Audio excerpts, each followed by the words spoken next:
All right. And we are live. Welcome to the Iron Lords podcast, episode number 58.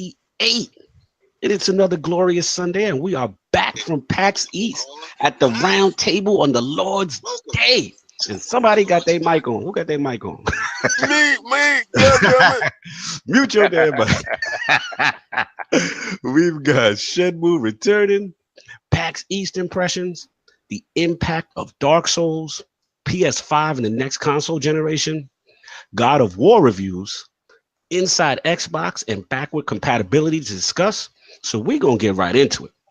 So let's introduce the four horsemen of gaming, those usual suspects at the round table.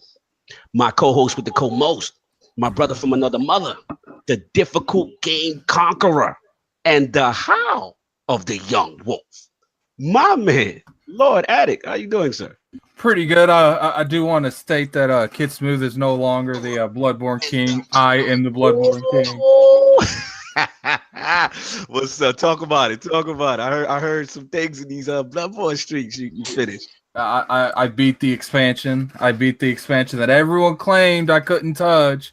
Every boss, they were moving the post. They're you can't beat this one. You can't beat the next one. Then I get to the last boss, and and people in my chat was like, "You will never beat this dude." And then I literally had people join right after I beat. It's like, "Oh man, he beat it." Exactly. Difficult game conqueror. We gonna get into that.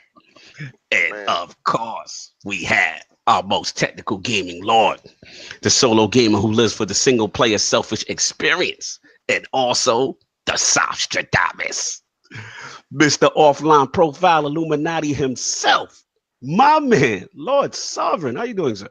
Doing good, man. Glad to be back, man. I had a week off last week, man. It was weird. It was weird not having anything. It was weird without you, man. It was weird. Yeah. Oh, and let me say, man, I have a big. I'm gonna bend the knee to you guys. You guys did an absolutely fantastic job at PAX, man. The moment I saw your first video, I was tight that I was not there with you guys. Like, I know you guys are hard on yourselves about little technical issues, whatnot, but you guys did an absolutely amazing job, and I apologize for not being there to help. Like, really, like you guys. No apologies, my bad. Killed yeah, definitely. No, first of all, thank you. You know what I'm saying? Because it was definitely fun. A lot of work, definitely fun, but definitely missed. Like, there's no doubt. I'm like, damn, sorry. We gotta make it happen though. You know what I'm saying? But we gotta get you back in the fold for the next PAX. You know what I'm saying? That's gotta go down. Yeah. You know what I'm saying? But yeah, it was fun. It was definitely fun. Yeah. And of course, we got the Incredible Hulk of this, aka the excess gamer, the Lord of Combat Sports, who is a man of his convictions, demands nothing less than the premium experience, and is the get money gamer. Ooh. Beloved Lord King, how you doing, sir? I'm doing terrible. Oh my God. I got a head cold that is insane. Uh-oh. Boston killed me.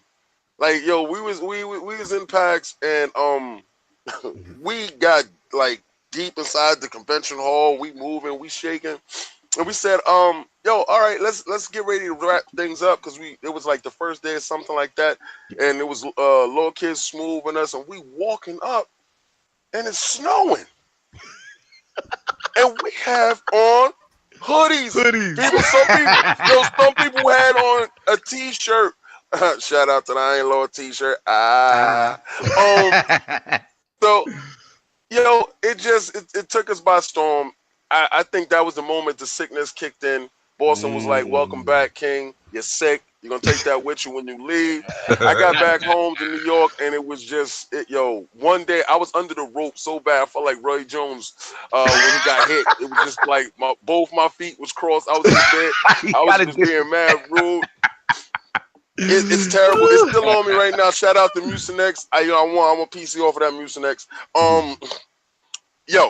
let's get to these fights because when we was in PAX, Lord Cognito tried his hardest, man. Shout out to Cognito, man. He tried his hardest to get me into to watch a fight. And these pubs, I told you, Boston is like a giant New Jersey. Show up about 5 minutes before you left. He's like, I'm out, and then shut the door. Hell yeah, because it was like fuck FTW, you know what I'm saying? So that didn't happen, but it was good fights, right? So I had to watch them on replay. Now, you had the whatchamacallit, the Lauder Hurd fight, Estee Lauder versus Jarrett Hurd. That was a unification bout. Now, that was a bout that you saw a bigger man versus a skilled Cuban fighter. Okay. Let me tell you, it was 12 rounds of the immovable object versus the irresistible force. On that day, both men wanted their names to be heard, and their names will be down in the fight history books. Laura sticking and moving, hitting and bopping, stabbing and jabbing. It was beautiful to see the Cuban style being represented in this man. But at the same time, Jarrett Hurd was not hearing not a daggone word that he was saying out of his mouth. He wasn't hearing anything that he said, anything that he with him with. He was like, yeah, thank you, sir. I enjoy all of this stuff that you're giving me. He was like the juggernaut. And in the 9th round, you saw in Laura's face, he just said, man, what can I do to stop this dude? And it was really, he didn't have an answer in the 9th round, but he came out in the 10th round. He had the strength of a god, and he was going at it. But in the 12th round, Jarrett Hurd hit him with a short left hook off a counter right hand and dropped him. He got up to answer the call, but that was what took away his belt. At the end, he lost by 1 point. It was a great fight. If y'all go see it, go check it out on Showtime. Showtime's putting out these fights this year. But on to the UFC with my girl G.I. Jane got busy. She got busy. I got to give this to Lord Cognito because I'm just a fan watching UFC. But I'm a fan of this little girl. She's not a little girl, but she's a savage. She did her thing. Shout out to her. The main event was absolutely spectacular. We had Dustin Poirier versus was it Justin Gaethje? I can always pronounce his name. That was a war. I mean, to be honest, I don't even know how Dustin Poirier, his legs is going to survive after the leg kicks that he was taking. I don't know how he's going to be able to function and walk. But I'm gonna tell you right now, man. Yeah, it was an amazing fight. He caught old boy, like say like 3rd or 4th round, or whatever it was, and it was a new type of boogaloo. It was a delayed boogaloo. It was the boogaloo where you thought you was in it, but your body was like, you're not there yet, baby. And then like it's like one of his legs gave out. It was weird because it was like. Like his body was all right, but just one leg was like, no. It was doing all type of stuff. So yeah, shout out to him though. He put up a game effort. He definitely got the lightweight division is gonna be crazy. He wants his title shot with Khabib. You know what I'm saying? After that, and you gotta make an argument for him because Connor's not around, Ferguson's out. You know what I'm saying? I got a question for you, Lord Cognito. I got a question for you. You think your man Connor did that on purpose because he ain't want to fight Khabib, man? Let's talk about it. We missed the week. Let's talk about it real quick. Because he didn't want to fight somebody. I'm gonna be real with you. Connor is about the theatrics. Connor knows how to get his name out there. You know what I'm saying? So I don't know if it's a ploy. All right, obviously we know it's some real beef because his little man's got cornered by Khabib's people. Khabib's people ran down on his little man's, his UFC partner dude in the low division was like, yeah, what now? You was talking that hot, you know what I'm saying? And they rolled up on him. So this was supposed to be the retaliation. Like Conor threw out the goon, he sent out the Irish goons, whatever. They surrounded the bus. Now, you know, come on, you hurting other fighters, you doing all this other craziness. I can't condone that. You know what I'm saying? So I don't know where his head's at. He got to do that time. You know, he's going to get sued. So he's blowing all this money away. I don't know where his head's at. I know he tries to get his name out. I heard he just got the misdemeanors now, right? Did he ain't getting that? Yeah, it's nothing serious with that, you know, because he didn't attack the guy personally. Right. What he did was reckless endangerment of people that was involved, and it's a misdemeanor, and it got dropped down to a lesser charge. It's not the fact that, you know, he got time that he's going to do because there's going to be time served and he's going to pay a heavy fine and he's going to get sued. But the problem is that Dana White and the UFC can no longer associate themselves with this maniac. And in doing that, you know, they close themselves off from this individual's fantastic fight powers.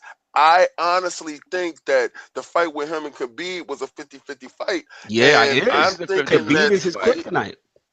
yeah, I'm thinking that this dude saw it, the pressure bust pipes, and he was like, yo, I'm gonna go bust up because why? As a boss, I mean, me as a boss, right? If I'm getting retaliation, I'm sending goons. The goons gonna go, and the goons gonna do things. Why are you out there on the front lines? He was, he was the most recognizable. Yo, I saw cameras when people say, yo, that's Connor.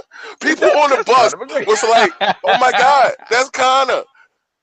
Come on, man. Like, nah, that's a way to get out of something that you don't want to do. It's a possibility. I will say this. Connor is definitely, I mean, Khabib, his style, that AKA grappling, ground and pound, put you on the ground style, that is, you know, the kryptonite. Totally, because he's not going to do what he did with Iaquinta. He's not going to stand for 2 rounds and test his mettle against Connor's fist. He's not doing that. He is going to take him down and turn his face into Swiss cheese. That's what he's going to do. And on top of that, let's be real, Connor's Achilles heel has always been stamina in the ground game. You know what I'm saying? Now, I will say this, though. Seeing Khabib versus Quinta, his chin game, he leave his head open. He leave his head up when he backs. His boxing is trash. Like that's why the Poirier fight is interesting because if he decides, hey, let me test my mettle against this guy standing up, it could be a problem. Poirier's boxing is excellent. He gets hit a lot, but his boxing is excellent. But man, if he decides to do that, it could be night. It could be night. Yeah, man. I mean, so that's pretty much what it was. Just shout out to the undercard. Rest in peace to my man, the veteran Carlos Condit, man. Yeah, it's a wrap. It's a good run. I remember he was one of the top guys. Natural born killer, baby. But man. Olivier, he had that boy doing the choke. He had him in the choke. It was a wrap. You know, who else? All the veterans Go ahead, Saul. I think real quickly what King was alluding to when he passed it over to you was UFC 223 last week, where he had Rose Namajunas versus Joanna Jędrzejczyk. Yeah, that Thug Rose, the truth. I love her cold-blooded face. G.I. Jane, I tagged G.I. Jane. He got the shaved head, emotionless face in game. I love her.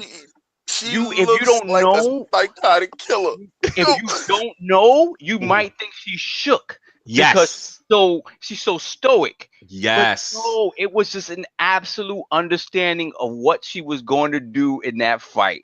And Joanna got better. Joanna was better in this fight. And Rose just got that much better. Yeah.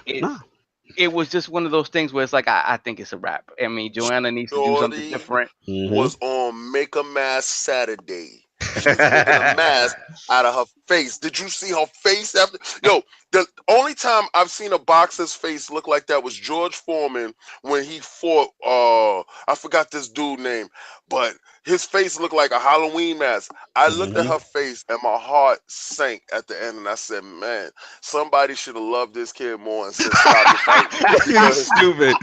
There is no way that you allow somebody's face to get mangled in such a fashion. This little killer, and she didn't stop. It's like she was enjoying every part of the mangling of the face. This is the best face mangling that you will ever see. I mean, tune into the face mangling. If you can see the highlights, it's on YouTube. Face mangling and face mangling. That's what I gotta put in the key search. That's it. Face mangling. Rearrange your face Saturdays. Yeah, UFC was lit, man. We got some preludes, some setups, some things going on. You know what I'm saying? Shout out to the OGs that took some L's, like I said, Condit and the other kid, the Boach. He took a hard one. The young boy, what's his name? The one that they trying to say is the new John Jones in the middleweight division, Israel, whatever. He fought 3 rounds. It wasn't nothing too impressive. You know what I'm saying? He kind of got through. So I want to see more from him as he goes up in competition because they're really hyping this kid up. But that's what we got on the combat sports front. Unless anyone else wants to contribute. And of course, we have the Shinobi Gaming Ninja. I got something to contribute to the combat sports. What? What's going on? Goku versus Jiren was a better fight. You're a savage. I saw your Facebook post. You're a savage. Of course. We have the Shinobi gaming ninja himself, Lord Cognito, spreading that realness in the realm of the ILP. Not telling you what you want to hear, but what you need to hear. So let's get right into what the Lords have been playing. Obviously, we know Lord Addict has been playing Bloodborne. You know what I'm saying? The DLC. Anything else have you been touching this week? Not really. That took a lot of my time. Yeah. I still have one more. I have an optional boss on Bloodborne that I have to kill. He's like a weird dude. Like you take half his health, and he just like his whole lower abdomen just gets completely erased, and he's crawling at you, and like lava is spraying behind him. You can't go to the left of him. You can't go to the right. You can't go behind him. And I was like, yeah, I'm gonna have to get ready for ILP. I don't got time for this right now. Fair enough. Lord Saab, what have you been playing this week? So this week, basically nothing, man. The only thing I did was fire up the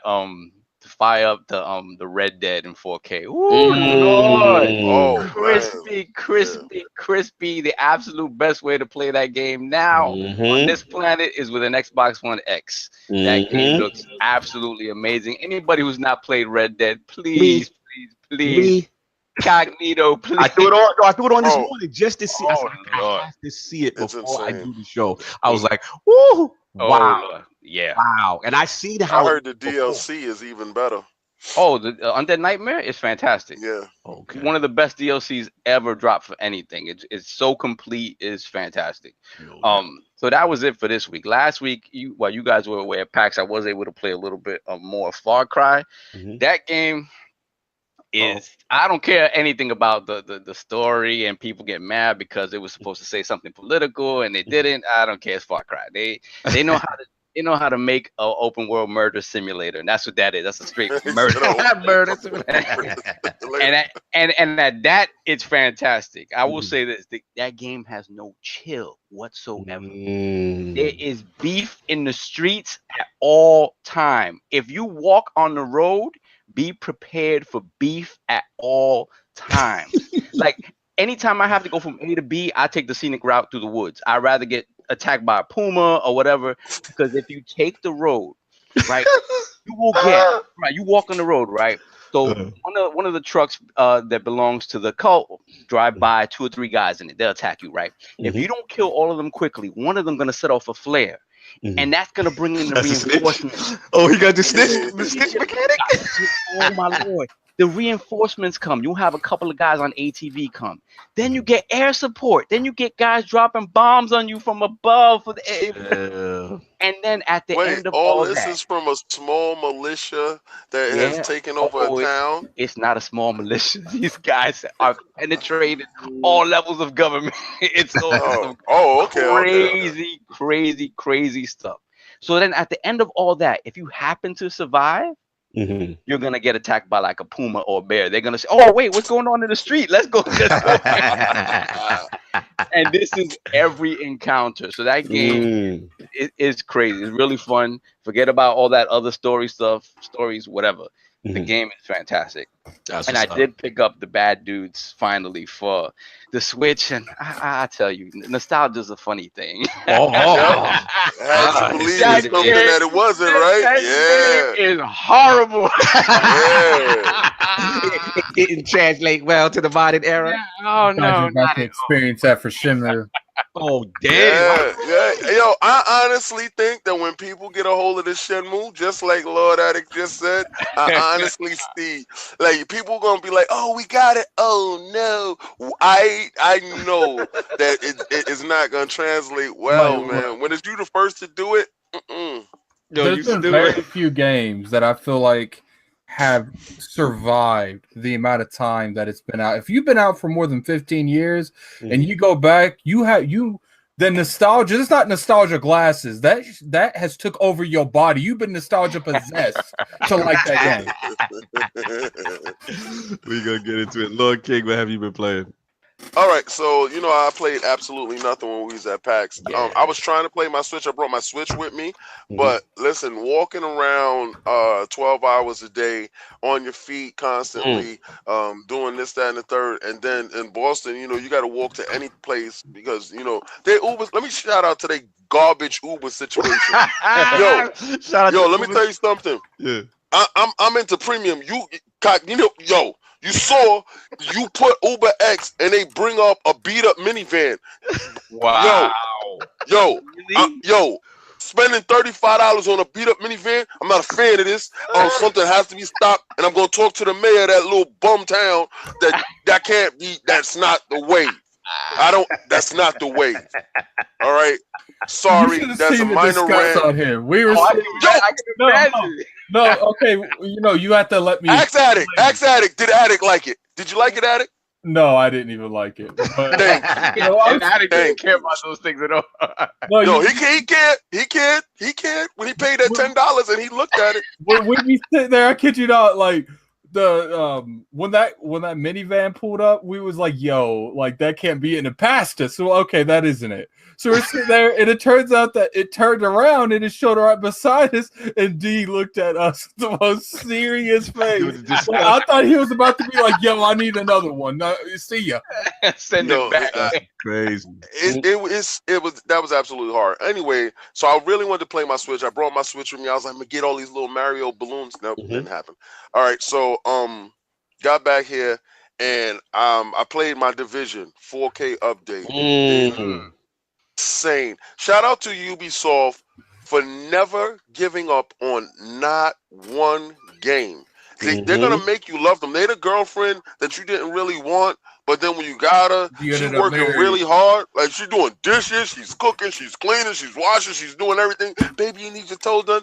She's gonna win your heart. And I'm telling you right now, Ubisoft, shout out, man. Shout out. That Yeah, Division definitely. Shout out to them. Yeah, looks the Division looks insane. amazing in 4K. I have to admit. I'm buying the Wildlands today. Mhm. You know, I was on my PUBG, had to get down with the team, the squad. We was getting it on. Also, I put on the Fortnite because they said something about Insta Tower thing, but no, it wasn't ready yet or something that this Sinister was saying. I put on what's that Destiny 2. What? The Go Fast patch. I wasn't on since the Go Fast patch. Oh Right? yeah, All we gotta right. talk to you about And that. it should go fast to the trash. Go fast to the trash because anytime you feel that your answer to anything is to speed the game up, you lost. You know what the answer is? Real raids, not apartment 2C. We just talked about Get a real that. raid. Yeah, we just shout out to Ebontis. We literally just had the discussion you just talked about, and that's what I said. Oh, just no doubt. That's what's up. And it's like that's what we said. We said in order to get King back, in order to get Addict back, you know, it's real raids. Because at the end of the day, you can show this great animation and picture images of the Warmind DLC, but back of your head, you know you're going back to Apartment 2C. That just disconnects you because it's really not related, right?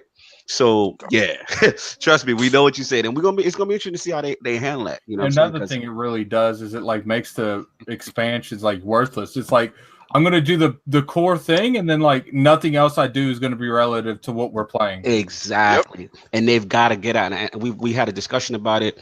We think honestly, I don't want to throw anybody in the bus, but it's got to be a lazy design choice because raids must be very difficult. Let's be real. Let's give them some credit. Raids must be very difficult to create. So what they said is, let's make these small little hub raids, try to unify it together. You know what I'm saying? But at the end of the day, the community doesn't like it. It doesn't like. No one's talking about the last. You don't even know the name of the last boss or what. You know what I'm saying? What it was doing. So they've got to get that. Listen to Flashpoint 11 is out, y'all. Iron Love Podcast channel. Please check it out. We go in depth. Shout out to my man Ebontis. We really go hard on it. You know what I'm saying? As far as that, but yeah. Also shout out to Ubisoft, like you were saying, King, because they really.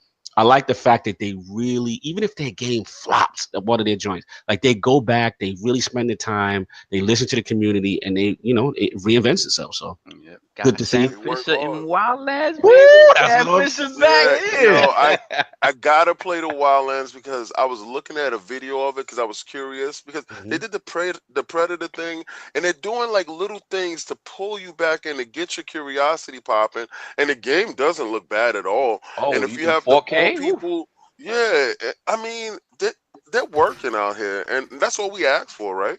So Throw the Wow, band-aid. I just looked. That boss I killed at the end of Bloodborne, only 9.4% people have that trophy. Oh wow, I love it. Oh, I that's love what's it. up. It's like Oh, that. a lot of people said that expansion was hard as hell, considerably harder than the main game. So Yeah, like, if well, you you know, get through that, the difficult game conquerors in the building. You know, how he exactly. so that's it for me. As far as me, same thing with King, man. I've literally had absolutely no time to play nothing. I was in PAX. I had no time to play nothing. I had to Switch, did not get a chance to play. Came back, didn't get a chance to play nothing. Got a new work schedule, working 2 more hours a day. Didn't get a chance to play nothing, but I wrote some articles. Check them out on That's a TICGN.com. good article too. Thank you I so much, wanted to give sir. a shout out to that on the air. You know, Much that was appreciated, very Lord. well written. You know, it was fantastic, and I was Thank you, there to sir. witness all of that. It was No great. doubt. Shout out to Lord Editor for making me look good out here in these streets. He knows who he is. But yeah, man. So that's pretty much it. Let's get into the poll. Last week's poll results are in, and the people have spoken to the question. With the recent releases of PlayStation exclusives, No Man's Sky, Hellblade, etc., now coming to the Xbox platform, does this now give you extra incentive to pick up these titles? The winner at 64%, pretty much cruising to victory in a 3-way ILP poll, was the yes, but only if they are X enhanced group. Coming in at second place at 27% was the nah. Been there, done that on the PS4 fam group. And the shallow third place at 9% was only if we get some of the bigger PS4 exclusives. That ain't happening. What do the Lords think about this latest poll? For me, it depends on the game, man. Like with Hellblade, like I wasn't even gonna pick it up, and then Kai was like, "I'm getting it." I was like, "Okay, fine," because I know I'm the one who put the money up for the PlayStation one. So I was like, you know, I love the game, I played it, and I want to support it. I was like, I got other things to purchase right now. I'm not gonna do it. He went ahead and did it. But again, that's one that makes sense. I know they had something going, like if they reach X amount of sales in the first couple of weeks or something, they were giving X amount of money to charity. For like, Sovereign, you're not contributing to the people. You're not. Yeah, I know. You're not double. Well, I think sell whatchamacallit, sell the one that you have for PlayStation. But you brought it digitally, so exactly. And they don't have a buyback system. They gotta try that system. Yeah, shout out to Dizzy in the chat. He said he's absolutely loving Hellblade. You know what I'm saying? Yeah. Oh, and the X enhancement. Shout out to Dizzy on them shirts though. Shout out to everybody that purchased that merch. Everyone who purchased the merch, man. Yes. Y'all here modeling, looking real good in the realm. I'm seeing it. Looks hot. It's beautiful. Listen, pre-orders for the other shirts is about to go up. We're gonna have 7 colorways. Oh. And we're coming up with new design ideas. There's gonna be some new design things going down on these shirts. West Coast, baby. Lords are trying to diversify. Yes, sir. That's right. It's gonna be nuts. No doubt. So we got a new ILP poll cooking up at the end of the show. Please stay tuned. That's going to be a very controversial one. So please stay tuned for that. So let's get right into it, all these topics. So let's get hot off the presses. I believe it was Saturday night. I believe it was a Friday night. I forgot which night it was. Friday night. And I'm sitting there and Sega of America put out a tweet. And I couldn't believe it. It was actually my man, Lord Sovereign, that hit me first. And he sent me the IGN article. And it said Shenmue 1 and 2 remastered. Coming to Xbox, coming to PlayStation, coming to PC. And I lost it. Twitter went crazy. Shenmue saved. Was hashtagging out here. You know what I'm saying? There was tears of joy. Attic was crying with me too. No, he wasn't. But it was real emotional out here. We thought this day would never happen. It's being released. So right now, what we know is going to be specific graphical enhancements that weren't detailed. Publisher said that there's going to be a definitive version for each game, part 1 and 2, fully scalable resolution, And what I thought was real cool was players will have the choice between modern and classic controls. So I guess they want to get away from the tanky Resident Evil stuff, I guess, and maybe have some modern controls. And for me, the most important feature, as well as original Japanese or English voiceovers. Because when I saw the trailer that Sega put up, and Ryo was yelling, "No!" And I said, yeah, they voices was bad back in the day. So shout out to Cal. He said the same thing. I retweeted his tweet. So now it's out here. Let's bring it to the round table. Shenmue 1 and 2, The Return, HD. What do we think? And then also, where does this sit for Shenmue 3? So I want to actually bring it to Lord Addict first. I don't know I was going first. I was going first. Lord Addict, who has no emotional ties to this franchise, who laughs at old men rejoicing in the street. How do you feel about this announcement? I mean, I don't really have any kind of opinion on it. I mean, I understand the hype from it. It's pretty much the equivalent when they announced that Final Fantasy VII was being remade. So, like, it's something that you play when you're younger, and when it comes out, regardless how much it's aged, you still want to play it. No doubt. How many times have I bought Resident Evil 7? A lot. No doubt. But I guess Resident Evil 4, a lot. I guess I'm curious for you because you literally have no connections to this. So seeing this, does it at least interest you in the least? Or are you like, not even a little bit? There's nothing that interests you about Shenmue. It just looks like the poor man's fable to me, to be honest with you. Oh, wow. Fire. Fair enough. Okay, so we got that. And the next question I got for Addict is, with this release, and specifically on the Xbox side, because that's a point of contention right now, because obviously we know Shenmue 3 is, from right now, we know PS4 exclusive and PC. So do we feel this may work out positively for Xbox in terms of Shenmue 3? It just depends if it actually sells. I mean, if it comes out and does 5, then they're definitely not going to bring it out a port for 3. Interesting. So, I mean, I put it on. Xbox fans, if you want that game, you better support this. Support it. Facts. Which means you. I don't want it. Like, there's a difference. If Shenmue 3 could not come out, I wouldn't lose a night of sleep. So, you know, that's all you guys. And you know, maybe if it's reasonably priced, I'll buy it just for the support, but I ain't playing it. Now, we did hear that Shenmue 1 and 2, shout out to Spawnwave, is $30. That surprised me. It's only $30 for both. For both. Addict. What's up? We got to do a history lesson. What's up? $30. Yeah. But how much are they paying me to play it? How much I'm done with you? It's a hard game, Addict. It's right up the alley. It's a good streaming game. I think it'd be a good game for you to stream. It would be funny to watch you rage. It's a fantastic game to stream. Yeah, it would be funny to watch you rage against certain fights. QTE madness. What? Oh yeah. Oh my lord. I just beat one of the hardest experiences on consoles right now. Shut up. But the QTEs are limiting in a way that can get on your nerves. And again, if they don't fix some of the timing on that stuff, because again, those games come with their jank, regardless of whatever you have. Like, it's one of those games where I'm fighting the mechanics more than I'm fighting the game. Sometimes, especially the first one. That's literally what you just said. The first one, yeah. I don't know. 2 was cleaned up a little bit, but the first one, some instances, like, you know, if you like tank controls, you're gonna get some tank controls. You're gonna get some tank control. Exactly. So let's bring it over. Lord Sav, Lord King, Shenmue returning. What was your reactions out here? My reaction was Year Dreams Part 2. Like, you know, let's go. For me this year, like with Shenmue coming back, getting my Red Dead finally, to me, it's one of those things where they're starting to listen about, you know, bringing back these old properties that we haven't seen for a while. Hopefully getting a Splinter Cell game. That's what I'm hoping all this Sam Fisher talk is leading to, getting Splinter Cell. That's my heart as well. So I hope that's what it is.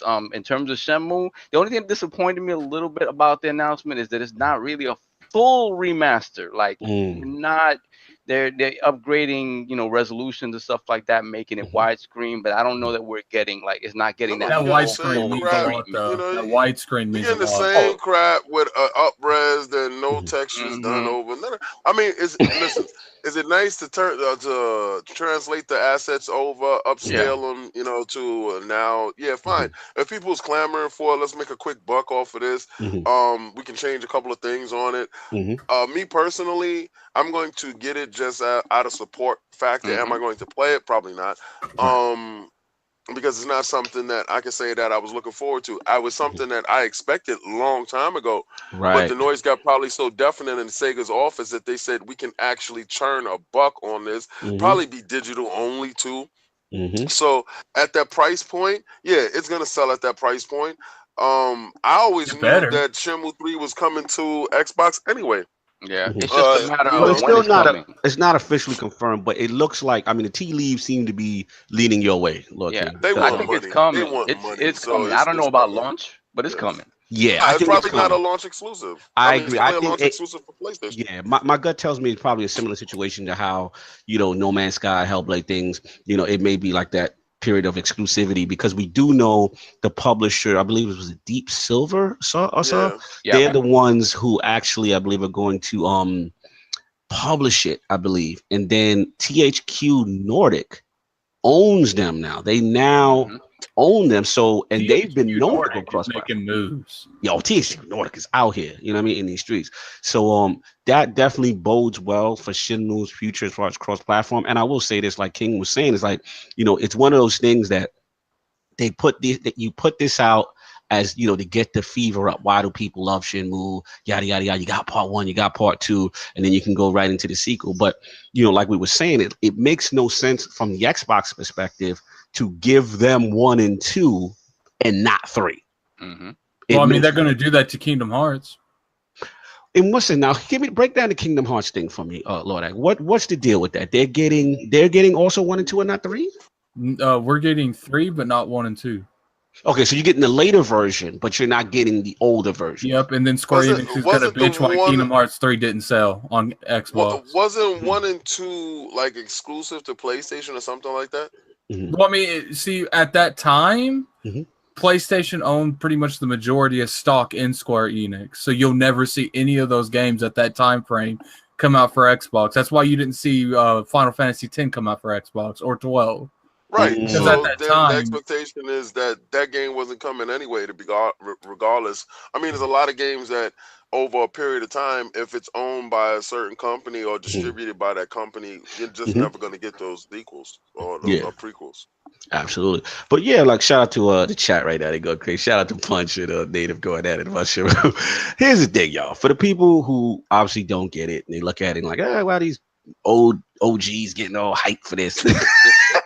Like, you gotta understand, like Shenmue's place, and we've talked about it nauseum on ILP. Shenmue's place is, prior to it existing, it is the father of the open world RPG.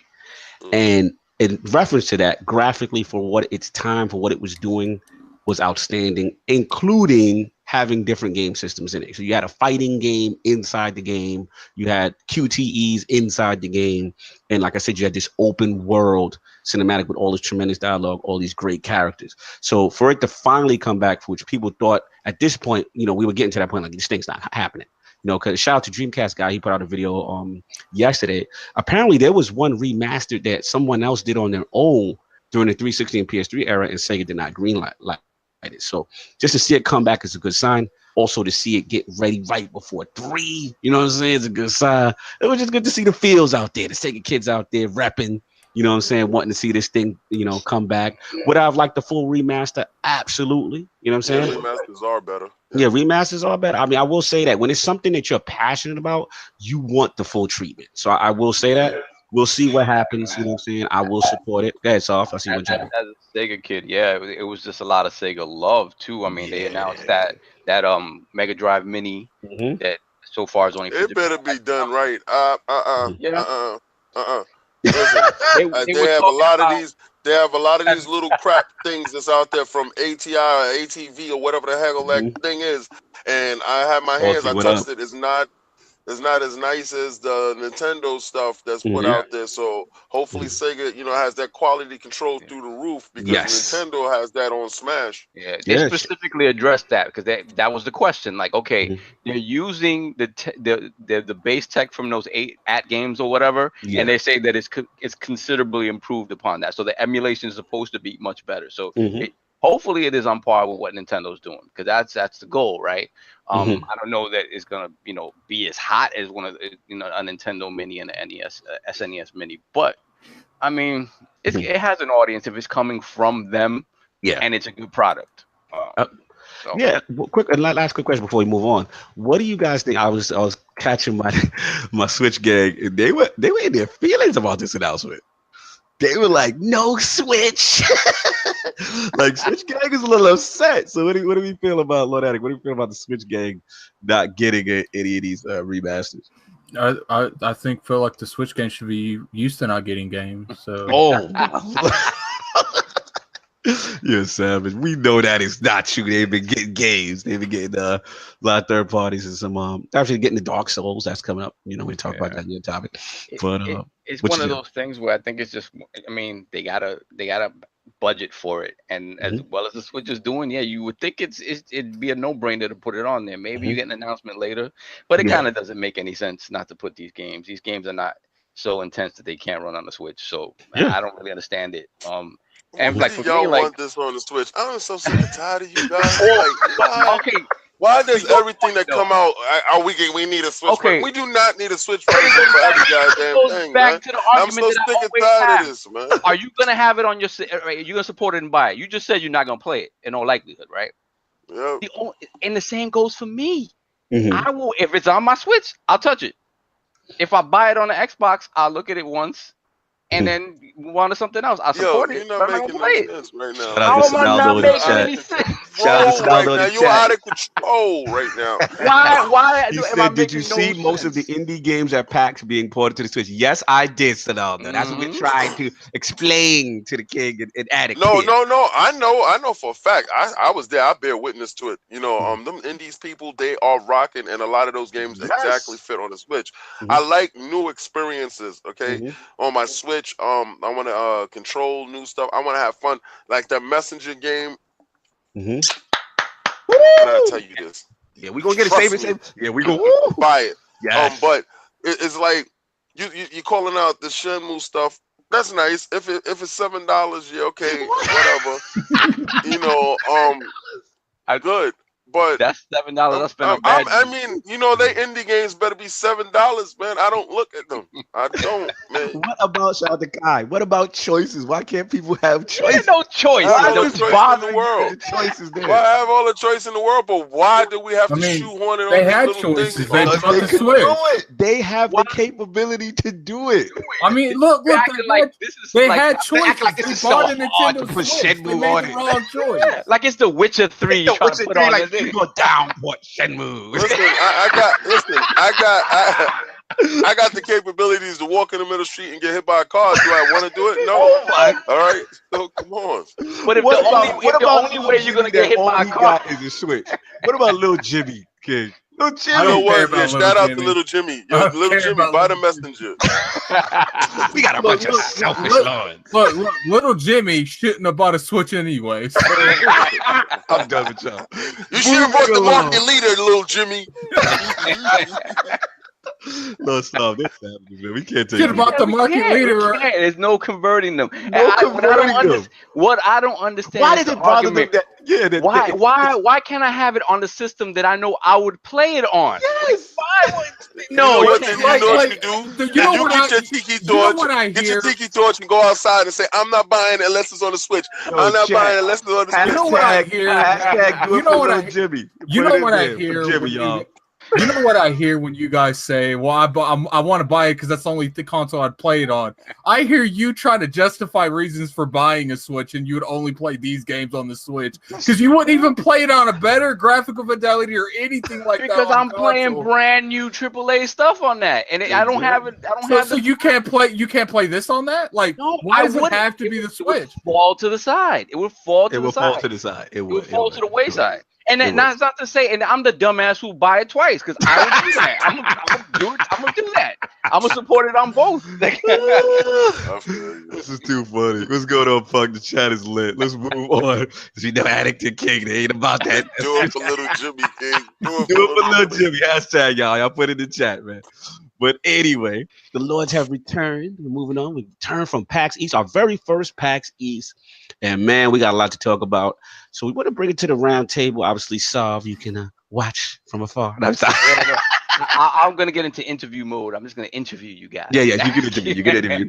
You know what I'm saying? You already know, Brad. What up? So, yeah, pretty much what I want. People that support the Switch like that can't interview me. I'm sorry.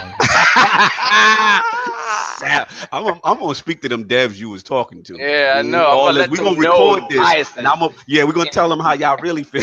They know how I really felt. They brought me to the side. Last time I checked, those devs that you gonna be talking to, they making an Xbox and PlayStation. Yeah, okay, we'll see. I can see the devs talking to them, and they'd be like, "Yeah, you gonna port it to this BS system? Really? You gonna do that?"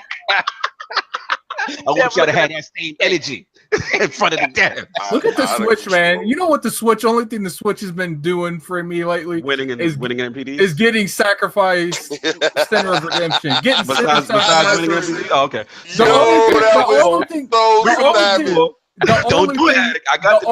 The only thing that thing's been doing here for me lately is getting Sinner's Sacrifice Redemption delayed because of that. Word. Only thing been doing for you. Why do I care about anyone else? I know. That's what we noticed. Oh my God. So PAX East has arrived. The Lords have returned from the realm. And man, it was definitely an experience. So we're gonna bring it over to Lord Addict since he's all feisty this morning. What's your experience of on the PAX in compared to E3? Just PAX in general. What was some standout things for you? So tell the people about the PAX experience. Well, you know, the PAX experience was really good. The only negative thing I can really say about PAX is there was too much Switch. And I'm joking. Okay. You're savage. PAX was a great experience. It was fun playing. You know, they had, especially there was a couple games that really highlighted. Like I said, Sacrifice or Redemption was a fun game I want to play. There's a game called Fell. What is that game called? Fell Seal. Fell Seal. It's pretty much a Nintendo Switch. I mean, I didn't know that, but okay. But it's pretty much a Final Fantasy Tactics. Yeah. And I'm not even talking about like, you know, it was inspired by it. I'm talking like these people might as well have just copied it. Mm-hmm. But I'm okay with that because I'm tired of people trying to copy it and doing it horrible. No doubt. Yeah, shout out to them, man. Guys, I believe that was 1C Company. They had some great games, man. They had that. 1C had the best games that was there. Yeah, 1C had that. They had Hamrick. Shout out to Carlos from Hamrick. That was a great one. Remember that? And also 1C had Ancestors Legacy, the RTS, which was Xbox One X enhanced and would had the close cinematics, King. Remember that one? Where they got all up on the camera and they was doing the 1-2 was real cinematic, man. That one was definitely a standout. Did we lose King from it? Oh, he's muted. He may have to unmute himself. He maybe come back. He's done talking about this. There he is. He's unmuted. He's back. So yeah. So King, we talk about 1C, all that good stuff. What do you feel about PAX in general as an event for your first time in comparison to like an E3 or just in general? What do you feel about PAX? Well, I have to honestly say that when it comes to and we were media, so when it comes to the devs getting in, talking about their game and the movement around the place, it was a little bit different from E3. The last day was very reminiscent of what is indicative of the new E3 experience. All right, because remember before E3 was shut off from the public, so now this is a public event. The venue is a robust venue. It's big. It's a big enough venue that you can move around. You can see stuff. The games that was on display is new games, a lot of little games. The booths was set up more like a Comic-Con type of feel, opposed to E3. E3 is a lot of big set pieces. Yes. This is a lot of bite-sized chunks. So if you've ever been to like a Comic-Con and you know that they have tons of little booths all around the place. It's the same exact way. As far as selling merch and stuff like that, it goes along those same exact paths of merch will be sold here and there. What you have to realize is these devs, some of them, the ones that we gave T-shirts to, were 100% into giving you what their game was about, how to control with their game, what their vision for the company is, and the passion that they brought across was very strong. Like you felt it. So those they got T-shirts because it was Iron Lords worthy. And then you had some devs that felt like it was a chore for them to be there, and they didn't get a T-shirt. Not saying that all devs that didn't get a T-shirt acted in that manner. Some definitely, I look at it, Lord Cognito, like this dude is not, working hard as far as getting this across, because there is competition on that floor. Everywhere you turn, there was fantastic games, and I can't tell you that we covered every fantastic game there, but for anybody to say that this industry is in a downturn or is heading towards a crash, they're out of their mind. There was a game that Lord Cognito was playing with a piggy game. Him and Attic was playing it. The graphics was horrible. All right, it was absolutely horrible. But these guys was having so much fun making a sandwich with a pig, and every time they got shot, like bacon blood will fly off of them. I was in amazement of little games. Is this one game? Harrock, I think that's the one. Where it was the book. Hamrick at the bottom. Hamrick, yeah. Yo. All right, it's black and white, with red. Red will pop up on the screen where bad stuff is going down. It looks cute.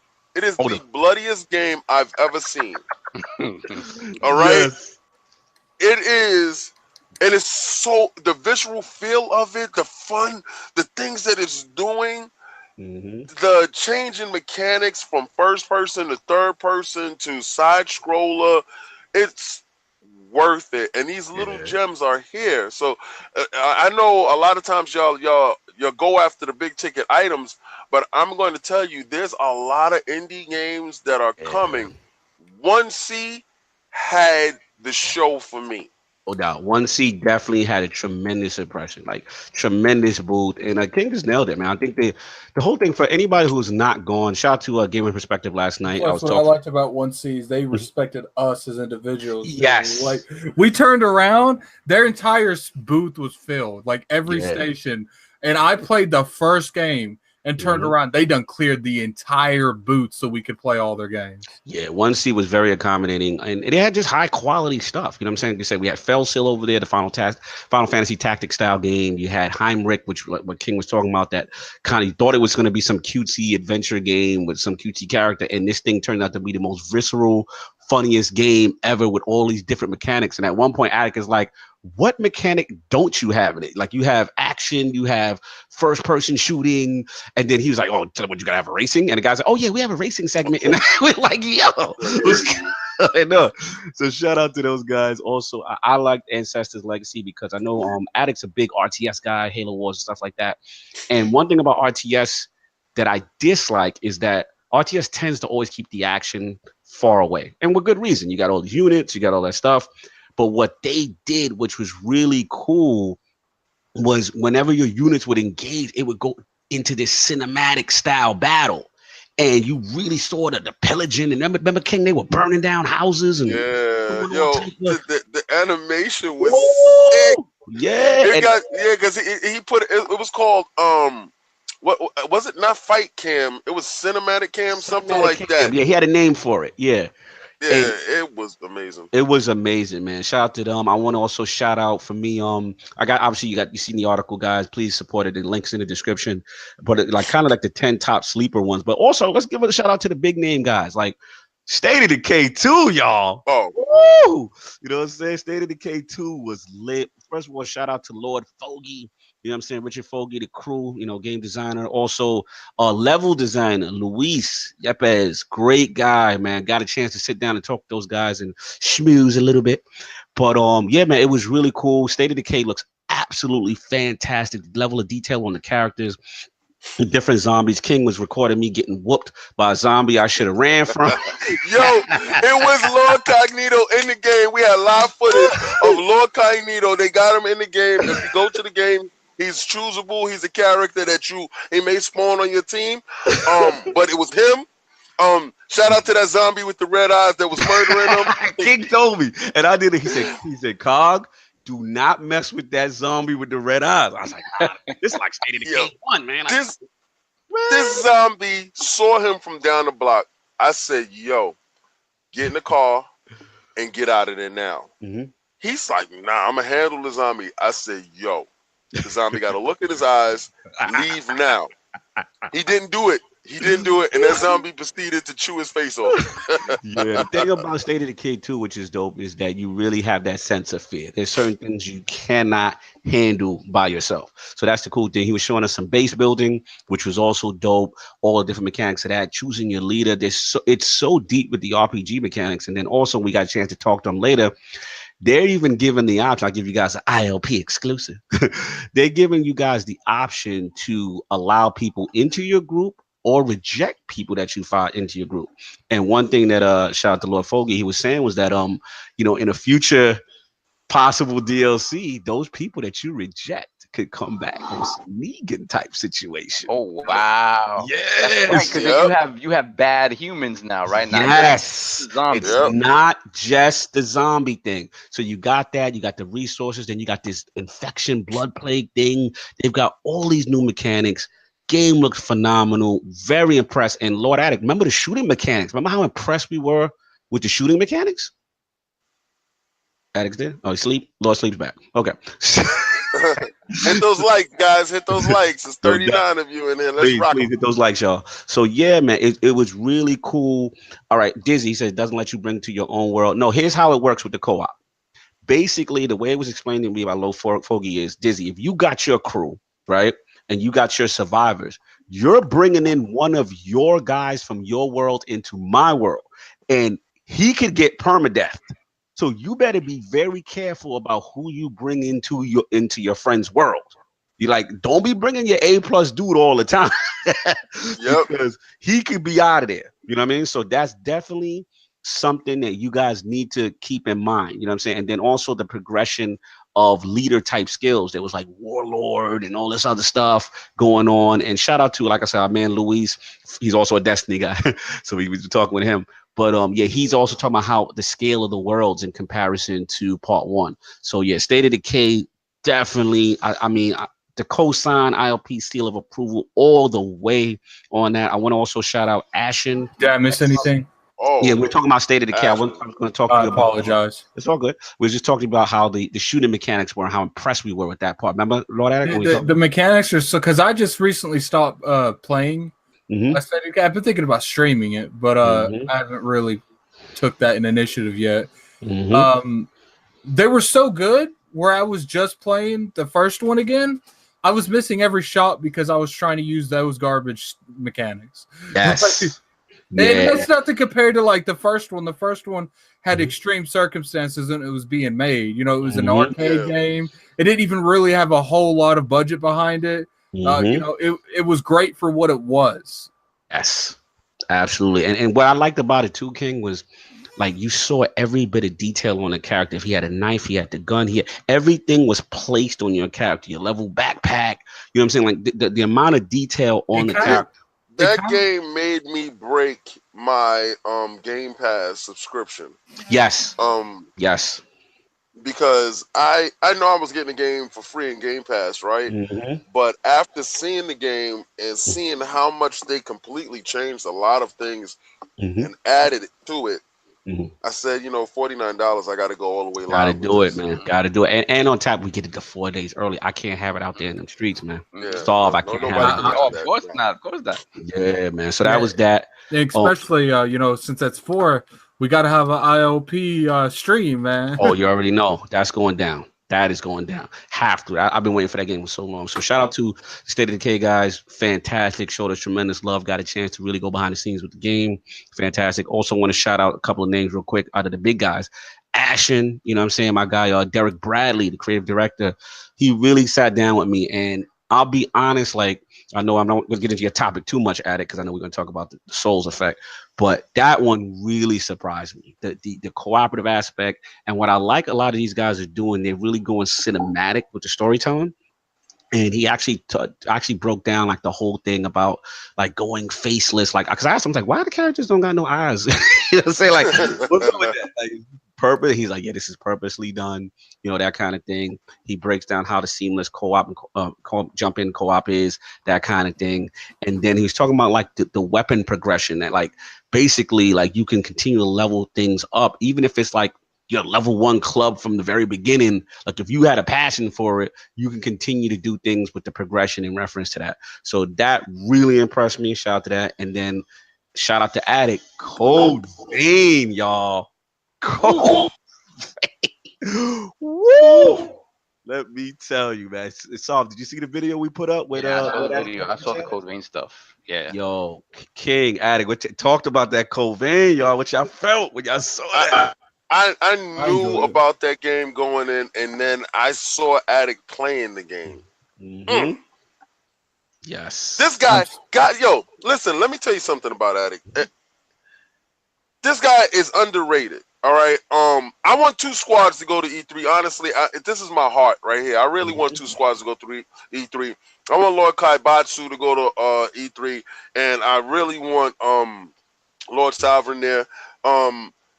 I really want to see Lord Kaibatsu versus Lord Addict when it comes to these hard games right here. Yeah, because you know he's the original OG difficult game conqueror. Right? But I've seen Lord Addict jump into these games. Remember that game Sinner? Yes. Sinner? Yeah. Busy. I've seen Lord Addict jump into these hard games, these soul type games, without a beat, like he was playing it all his life.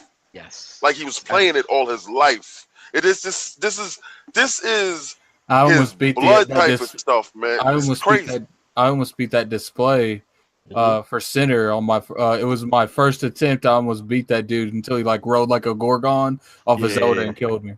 Yeah, man, you did your thing, man. You had it. You definitely had it. First of all, for me, like again, we're gonna talk your next topic, but I'm usually not the Dark Souls type guy, but that game, the art style, it looks like an anime. Yo, Sav, when they said 3-player co-op. Oh, really? It's straight up co-op? 3-player co-op with a 4th AI companion. So it's right. really, You did mention that to me. Yeah, that's right. It's over. That's when they won for me. Because I was like, I don't like the but you telling me I can bring my crew? Help. I got help. And does it have that thing that the Souls games have where people can invade your game and stuff like that? Does it do that? I don't know about that yet, but that's another. I almost beat that boss too. I was really disappointed with that one. Yes, it's a wrap. An inch away from dying, and I died. Like, yeah. So how do you guys see it different than those games? Is it faster? Is it faster than Bloodborne? It's way faster pace. It's Break way it down, faster pace. I will say the only game I've ever seen that's more fast paced is Neo. Neo is crazy fast paced. Yeah, man, I was thoroughly impressed, and like I said, I love the art style. I love everything about it. Like I said, the cooperative aspect was literally cherry on the top for me. So just that anime, it looked like Devil May Cry mixed with Guyver, mixed with, you know what I'm saying? It just looked crazy. Whoever's their art team, on fire. Namco's got one. Shout out, speaking of Namco, Soul Calibur 6, y'all. Come on, King. Remember when we testified. Yo, when I saw it and I said, this is the pinnacle of them working with that engine. Because the first time they did it with Tekken, right? So usually it goes the opposite direction. It goes Soul Calibur, then Tekken, right? Yeah. And what I guess this has shown you that Soul Calibur has overtaken Tekken when it comes to fighting preference. Because usually the testing ground for any new engine from Namco is Soul Calibur or whatever their little titles is, and Tekken is the top high price ticket for them. Soul Calibur looks so complete, so polished. Every particle effect, every cinematic when you're fighting, like it's like when you give hard hits, it's like it has a reverb of the world. I couldn't pre-order the game fast enough in my head. Like I'm calculating like how much money I'm spending walking through this show. That's a definite purchase, right? And that's a definite ILP challenge to other podcasts out there. Y'all can get that smoke. Like that smoke is available for that smoke. Keelik, I'm gonna tell you, Low Cognito. Y'all can get that smoke, but don't put Attic in that at all. Keelik, Mitsurugi. Yo, we got the White Wolf in the house. Talk about. Yo, yeah, they got Geralt from The Witcher. What? Y'all gonna see Channel 5 get busy when it comes to that game. That's our persona. Yeah, y'all don't know. Y'all don't know. We get the woo ha. Woo ha. Y'all gonna get the woo ha. Y'all gonna get the woo ha. It's going down. It's going down. It's going down. Yeah, fantastic. Got a chance to speak with for Namco and those guys. And good interview with those guys. Refreshing. I like that they've added the Tekken 7 power crush mechanic, those moves that kind of like power through other moves to get through. Then they also have those cinematic joints. I forgot the name of them. Lokai knows the name, where it's those cinematic moves that if you hit it, you know what I'm saying, they doing the bomb ballistic cinematic on you and taking man energy. You know what I'm saying? So it's like a comeback mechanic. Tekken 7 added it, but the way they've done it, and I tried to press them, y'all. I did some ILP on the spot reporting because I was pressing them as far as we know Unreal Engine. As far as the Xbox One X, how come the Tekken 7 4K enhancement is not out there? And basically, you know, he didn't want to comment on that, but I just said, look, is Soul Calibur gonna have this issue? Because right now we're seeing this one on the PC, 4K 60 max settings, yada yada yada. You know, Xbox One X guys want to utilize, you know, this power. Is it possible? So he says, you know, we have nothing to comment at this time and all this stuff. Those wasn't PCs. Those was the Xbox One X's that he was playing on. Side. Yeah, but the one I was playing, the one I got the footage up on was actually PC. Right, that was the day you left. That was on Sunday. Okay, because I saw the PlayStations on the other side. Listen, I'm not talking that fanboy stuff. Right, I'm just gonna give you the straight facts. Like, I saw the PlayStation joint and I was like, let me go over to the other side. So it's not even close. It's night and day, and this is no fanboy stuff. It's literally, I mean, it's 4K 60 on the other side. Like it's just what it is. You know what I'm saying? You can see the difference. Yeah. So shout out to them. And then last thing I want to say, obviously, another thing we noticed is Unity Engine is out here in these streets, y'all. And it's been preferred engine of choice. Yeah, they continue to improve on it. Let me tell you, people gonna have to bend the knee to Unity because not only is it showcasing its power, it's showcasing its versatility. We went to Rising Star Games. They had Decay Logos, which is a standout. Me and Attic loved that game. Remember Decay Logos, Attic? Yeah. With the game that broke down on me? Yeah, the one where you got to the bus. I got to the bus. Why you gotta throw the dev under the bus though? We wasn't gonna do that. No, I'm gonna be straight. The best part about that was the spin control. The game crashed on me. It did, but you know, we're talking about like probably a build that was probably a couple months old at that time. It's in development. It's gonna happen. Absolutely. But remember how good it looked and how amazing. Yeah, it had the Zelda vibe, but it also has some souls in the bosses. That just the art design looks like it really stayed. Like, yo, Decay Logos is gonna look like it might be something, and it's also being ported to the Nintendo Switch. But we got that. But also they had this other racing game. Remember they had Trailblazers. They had Rico. You know what I'm saying? So these are 3 different style games. You know something? What's up? That was another dev that was 100%. The CEO was on site. Yeah. Facts. That was another dev because the Rico looked like Max Payne mixed with the Siege. Yeah, and a little Borderlands with the cell shading. Yeah, it was that was nuts. The frame rate, the speed of the game was crazy. How you got to clear out a room. What was that? The other game that was the racing game that had the squiddle Trailblazers where you switch things that y'all play. That y'all play on your Switch. The squiddle guys, the water gun, the squiddle guys with the squid guys. What's the name of that squid guy game? Splatoon. Yeah, it was like Splatoon. It was like that. The squiddle guys. Yeah, the squiddle guys and the cars. They were squiddle cars. Then they had the 2 other games. Shout out to those devs that have multi-faceted situations going on, and they were working each station. That was another dev too. I'm sorry, it was so much stuff. So much. With you. And last two shout outs I want to give before we move on. Also, one, Scum game. Scum is out here, baby. That looks phenomenal. That is. We got the video up, the interview up with the dev on the ILP channel. Please check that out. The Messenger, y'all. Cognito was pleased. Yo, Soft, thank you so much. Why is he yawning like that? Because you know how Soft he do. He ain't gonna hate you. Shout out to he wasn't there to play that one. He wasn't there for that one. Wasn't there to play that Sabotage games.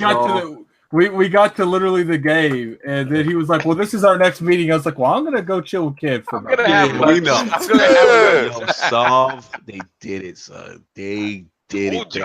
Thank you for putting me onto that game. Crazy, man. Yeah, it is amazing. And I didn't even know about the 16-bit time travel part. Article is up in the description. Please check out a message of my boy Thierry from Sabotage Games. It's coming. The Switch is gonna be crazy. And the last shout out, this was my in the cut joint. Phelan, y'all. Yo, Phelan. This was on Sunday, King, and I'm making my rounds. I'm trying to get a lot of listen, let me give y'all a disclaimer. Go for it. We were driving up to the convention center and it turned into E3, right? Yes. It was listen, the parking lot probably houses 500 cars, right? Mm-hmm. It was full. They were telling us to go to another place. And I'm telling Lord Cognito as we're driving up, dude, look at the crowd. This doesn't make any sense. Now, we thought it would be Sunday. They would be at church. It was the Lord's Day. They weren't at church. Nobody went to church in Boston on Sunday because it was all at the convention center. I'm like, Lord Cognito, how many interviews do you have today? Oh, I have 2. So, you know what I'm saying? I'm like, you know what? He has 2. I'm going to hit this road. I'm going to get on this road. This doesn't make any sense. Did not want to leave my dude there to go to this convention center by himself. But he said 2. So I'm figuring he's going to bump him up because we got there. We was pushing up, speed it up. You got that badge. You be like, yo, excuse me, move out the way. Yo, get him off the game. Time to go, media. Nah. And they get off, right? Mm-hmm. All right. I'm watching him as I'm driving. Mm-hmm. This dude proceeds to see 7 or 8 people. I am livid in Albany, New York. I'm driving through Albany, upset, on fire, because I'm like, yo, this dude could have told me, nah, it's 2 that I got to see, but I'm going to see everybody else too, and I'm going to be there to support. Because it's nothing but so much fun as I'm moving people out the way, strong arming them out the way with the camera. And I'm like, excuse me, you're in my light. Pardon my back. So a lot of stuff came together last minute. And like I said, shout out to Cappy Games from below. I got to sit down with them, exclusive with them. Apologies on the quality. We're going to work on it. Obviously we would not be live streaming from the Boston Convention Center ever again. We will be 4K 60 in that, y'all, the real way. So, but yeah, shout out to them. Got a chance to sit down with below. Fantastic game. But the little game I wanted to shout out was Phelan because Lord King was telling you, I'm making my rounds. I'm going between interviews, and one of the devs comes up, and I didn't know who this person was. And they were like, "Hey, could you come by the PAX Rising booth? Yada yada yada." And I'm like, I'm not trying to be disrespectful. You know what I'm saying? So I'm like, I don't really care about your game, but all right. I don't, like I literally had an appointment. It wasn't no disrespect. Like I literally had an appointment. So Lord Cognito, I finished my appointment, but as a man of my word, my feet were hurting. I wanted to go home. I said, let me go over to this Phelan booth and let me see. That was probably the highlight of my Sunday. Like the game, absolutely amazing. You know what it looks like? It's remember Zelda 2 when they attempted to go side scrolling? Yeah. All right. So it has that feel, but with way better animation, full RPG mechanics, story, the whole bit, towns. And it looked phenomenal. And I'm like, yo, this game is crazy. So shout out to, I want to give him a shout out, Carlos Gonzalez, the game dev, my boy Milko Gervet, from the narrative team. It's going to all platforms. I believe they have a Kickstarter jumping off April 17th. So in 2 days, go to tailgames.com. The game looks phenomenal, yo. I will definitely, it's probably one of the first Kickstarters. I'm like, yo, I want this game to come out because they definitely said they're bringing it to Switch. This looks fantastic. Yeah, that's the only reason why he's sitting there telling you, it's the highlight of the universe. I said, if this is Switch, y'all got my money. His strong arming of devs and asking them Yo, and he get to the point, yo, yeah, what engine, whatever. But it's the Switch, dog. Yes. And the guy goes, yes, it's Switch. And he goes, my man. Yo, he hit him with the, my man. And I'm like, yo, what if the dude say, nah, we ain't, Switch ain't there. He don't get him, my man. Like, he don't get him, my man. Like, there was no my man giving out if he didn't have no Switch. If he said we don't have anything to talk about the Switch right now, the first thing he says, but you think it's going to come out. Yo, he was steering the narrative. Lord Addict can tell you, he was steering the narrative. You might as well have been a Jehovah's Witness for the Switch. Yeah, yo, I thought that he was going to be wearing a Nintendo Switch shirt with the hat, with the Mario hat, with the eyeballs on the top. Because the way he was pushing the Switch on people. I was pushing the narrative hard. But the thing is, you know what it is? A lot of those games, a lot of them are smaller games, right? Indie games, like that's where they get their shine. That's where they get their showcase. So obviously, those games can run on the Switch. So. Oh God! I'm glad that Lord Sovereign was not there because they tag teaming up this. We'd have been a tag team song. Yeah. Absolutely. The thing was though, like it was cool to kind of get them to break protocol. Sometimes they do tell me that it is eventually coming. You know what I'm saying? The from the Sinners low-key told us it was coming out. Yeah, so I was like, man. That's what King is talking about. I hit you with the my man. Yo, listen to all those interviews. When he says, is it coming out for the Switch? Listen to every last one of them. I'm not joking. If the dude says yes or the female says yes, my man, it's on it. And he sounds just like Denzel Washington in Training Day. Oh my God, it was funny, man. My man. Had a fantastic time, Sam. You got to come back. Also, King, we got to shout your boy from Fox and Forest, man. Oh, Rupert. Remember Rupert? Rupert. Yeah. Yo, he has retweeted everything. Yo, Rupert, I know you watching. I know for a fact. Hit that like button, Rupert. I know for a fact. Let's go, Rupert. Rupert. Like the podcast. Rupert and Carlos. Shout out to Rupert and Carlos for the most enthusiastic, fantastic dudes. Carlos on my pack. Yeah, Carlos, man. Shout out to him for Heinrich. That's one of the dads from Heinrich. Fantastic. It was beautiful. It's like beautiful. One of the main I love passion. I love anybody that's about that stuff. I love it. Absolutely. Would you say, Addict? And he seemed like one of the main devs for that game too. Yeah, he is. Yeah, he was. Yeah, he was. And that's the thing, Saul, about PAX. It's like a lot of these games you're going to see for the first time. So it's a different level of passion. It almost feels like, yo, check out my mixtape, son. I'm nice. You know what I'm saying? So it's like, and you get to see them and they putting on their, your boss will say hit the like button for Rupert, y'all. So Fox and Forest. But it's just really cool because you're getting to see these games for the first time. And shout out to Lord Inferno. He actually told me, he's like, yo, man, I'm telling you, you're going to like PAX a little better than E3. I'm telling you. You know what I'm saying? And I have to admit, there's some aspects to it that I really like. Now we're going to see how E3 goes, this year. Obviously, it's a different scenario. We'll see how it goes. But yeah, fantastic show. So you guys, I know you saw a lot of stuff. Like any gamer shows, any consensus gamer shows on stuff, like anything you felt really stood above and beyond everything else? Whew. I'll let the other lords answer. All right, I'm gonna give you my game. Give me your game. I thought was probably the game that you must own. Right? That's State of Decay. From a button down standpoint of a game from top to bottom, it was locked in. Like it was locked in. It checked every box. It checked your friends. It checked building. It checked you could be sneaky, stealth mode. It had a day-night cycle. Yes. Forgot about that. It checked permadeath for those people that need that hard pause. It tells you like you can play it casual or you can play it in depth. Yes. So it hit every criteria that I asked for a game. Like it's other games there that had certain aspects of those criteria hit, but didn't hit all of them. That's the only game, and I'm not saying it because they took me out to eat and they brought me clothes. You're not saying because you've been bought off. I'm not saying because of that, but what I am saying, what I would say, not because they all followed me after this, but what I would say is, now 100% though, price wise too, $49. Yeah, you get to play it 4 days early. Kids, move it up. That's $10 a day, and then you have the $10 for the free stuff. Mm-hmm. All right. Yeah, he gonna kick. I mean, he muted himself.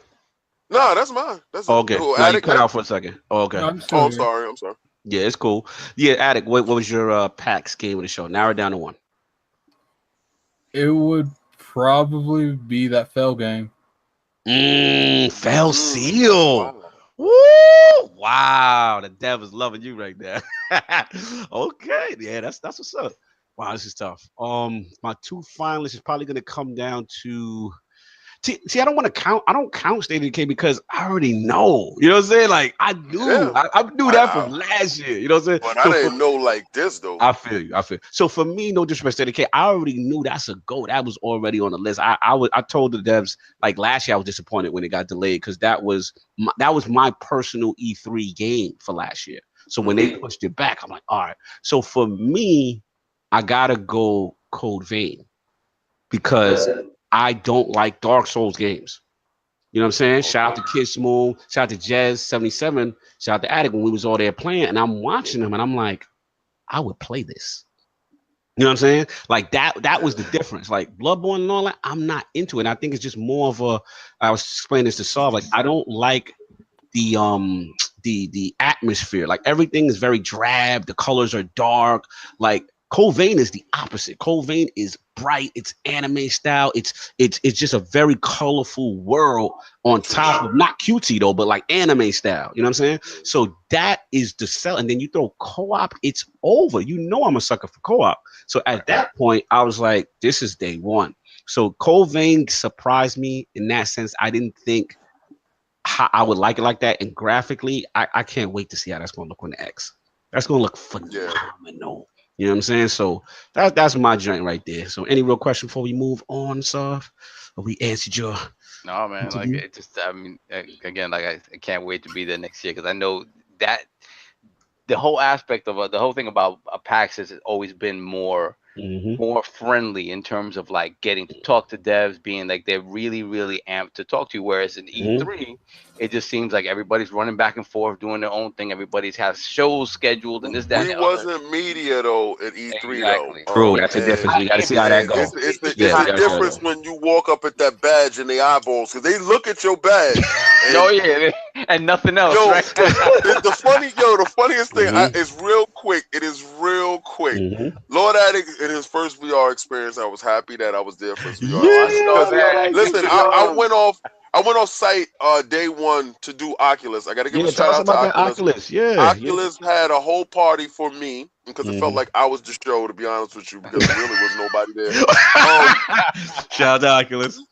Yeah, because listen, Lord Cognito got the email and it was like, we have the Oculus party, come through. They had no food, but they had drinks there, right? So, and King will subtract points if you ain't got food. Right. It's your yeah, like if your joint ain't right. I don't even eat meat, but let me tell you something. You better have meat there for people that do eat meat. And it was non-cipher when it came to the food situation. They was anemic. They was like they was trying to kill you. All right, but the games that they had on display at the Oculus joint, it was so much fun. They had a lot of games there. I can't go into these games because there's a non-disclosure agreement when it comes to a lot of these games. And I will have to go through my notes to tell you exactly which games I can talk about. There's probably only 2 games I can talk about. And I know for a fact that it's Paper Planes, which is great. That's a great game. It's $19.99. It's probably on Steam right now. But these games, it was fun. It was a nice controlled environment. It felt like a Nintendo event. It was very sterile, very, did you like it? Or are you here? Are you here? Are you here? All right. Yeah. All right. So I got there and I left. got to Lord Attic, and he got his first VR experience going. Yeah. Was it Crazy Machines And VR? it's called Crazy Machines VR, right? It was little Timmy was standing on this line. He probably been standing on this line for half an hour to get to this game. We show up with media, and we played Fox and Friends first. They said, "Yo, do you want a soda? You want soda? You want a bagel? We got food for y'all, right?" In the little section for the devs. Then they saw the badges. They was like, "Okay, the badge. Oh. And Lord Cognito, let me snap this thumbnail for the YouTube to do some. So once he did that, and then he sees me setting up, I said, "Okay, we're gonna go live on the Twitter." Periscope. Little Timmy was waiting on the line for half an hour. If they didn't slide Little Timmy to the side and say, "You have to step away right now," because they have to. He was putting on the helmet. He was putting on the headset. He was doing this, and they was doing this. Sorry. And they put Lord Attic in the machine, and little Timmy, heartbroken self, was moved to the side. And his father could not say anything but explain to little Timmy how you're not media and your badge does not do that. Oh my God! Your badge is only get you this far. I felt heartbroken. I felt bad. At that point. Timmy. Yeah, because we were we were like, damn, like they just moving people. Moved them out the way. Get out of here, little Timmy. Your game is over. Here. Like I was like, we got promotion. But then, it easily went away once I saw how much fun Attic was having inside the VR world. They let little Timmy come back, though. There's a more to the story. They let little Timmy come back. We made sure little Timmy got his shine. And he got to the front of the line. Exactly. My question to Attic is, I never asked Attic this at the show. I never asked him this at the show. I never asked him even when we got back to the house. I never asked him anything. Shout out to Lord Cognito for booking the nice house with the bathtub. With the bathtub. Thank you. Yeah. How did you like that VR? Yeah. What was your with the VR, Attic? You never said anything. Yeah. Which is usually a good sign when you don't say that. There is a reason for that. Oh my God. Yeah. I want to know, because it looked like you was having fun inside, and I want to know, like, your real opinion of it, because for somebody that's never touched it and that was your first time, my curiosity is just killing me. It was a good first experience for VR. Nice. And I wasn't gonna say that like because I didn't want to hear the entire rest of the whole packs. But every time we come by something VR, hey Attic, why don't you play that? And like, you could ask them, like when they were like, "Oh, we have a VR game there." I thought that was D. I was like, okay, I don't have to play that nonsense, because they were making me play everything. Yeah. I don't have to play that nonsense. And D was like, Game Conqueror. D was like, put that Oculus on. I'm like, I looked at him with the most serious face. I'm like, I ain't playing that, dude. He did his thing, man. And shout out to Attic, man, because he was like the difficult Game Conquerors in the building. We had him on VR. We had him on PC. He made that Death Garden video go viral. You know what I'm saying? Like whatever Death Guard, I knew nothing about it. It was a PC game. We had an appointment with those guys, and yeah, man, people really want to know. So just to see, Attic do his thing, people get an idea of what this game is. Apparently, it's a very high anticipated game for people been waiting for a long time. That fooled me. Yeah, I didn't know. I had no idea it had a following like that. I just looked at it. I said it looked cool. I added it to our itinerary, and it actually blew up as one of our biggest videos on ILP. So shout out to Attic for that one, man. Great PC skills. You know what I'm saying? But that's it. No, those PC skills are trash. No, you did your thing. You did your thing, man. I'm surprised. Like for everyone I killed, they should not be allowed to play games ever again. You was murking them. Man. You was doing your thing, man. So we gonna move on. We got a lot of topics to finish up real quick. So Lord Attic, you are up. Talk about the effect of Dark Souls. What's going on? What's your topic? I feel like there's been a lot of times in gaming to where something's been jump started, or I feel like the strategy genre right now is in that dire need where they need a jump start. That RTS genre, because they don't really get a whole lot of love, especially on consoles. On PC, they do have a lot more options, but it's very far in between. I feel like a lot of people don't give Dark Souls the credit that it deserves, because it not only did it like start a new genre, because I do believe the Dark Souls genre is its own genre. It because they built onto it, and before you know it, like it went from something a lot of people like to selling millions of copies. Any kind of clone of Dark Souls does very well. Look at Bloodborne. Bloodborne wouldn't be around if it wasn't for how successful Demon Souls and Dark Souls would. Facts. Yeah. So just your question in reference to the effect of it, or just like... So like my question is like, do you think that Dark Souls had an impact, or do you think it... A lot of people don't think it created its own genre. They just expanded on a genre that was currently there. But I couldn't tell you, like, before Dark Souls and Demon Souls, I couldn't tell you of another franchise that did what it did. Yeah. Go Soft. I'm going to let you jump in on this. I mean, I think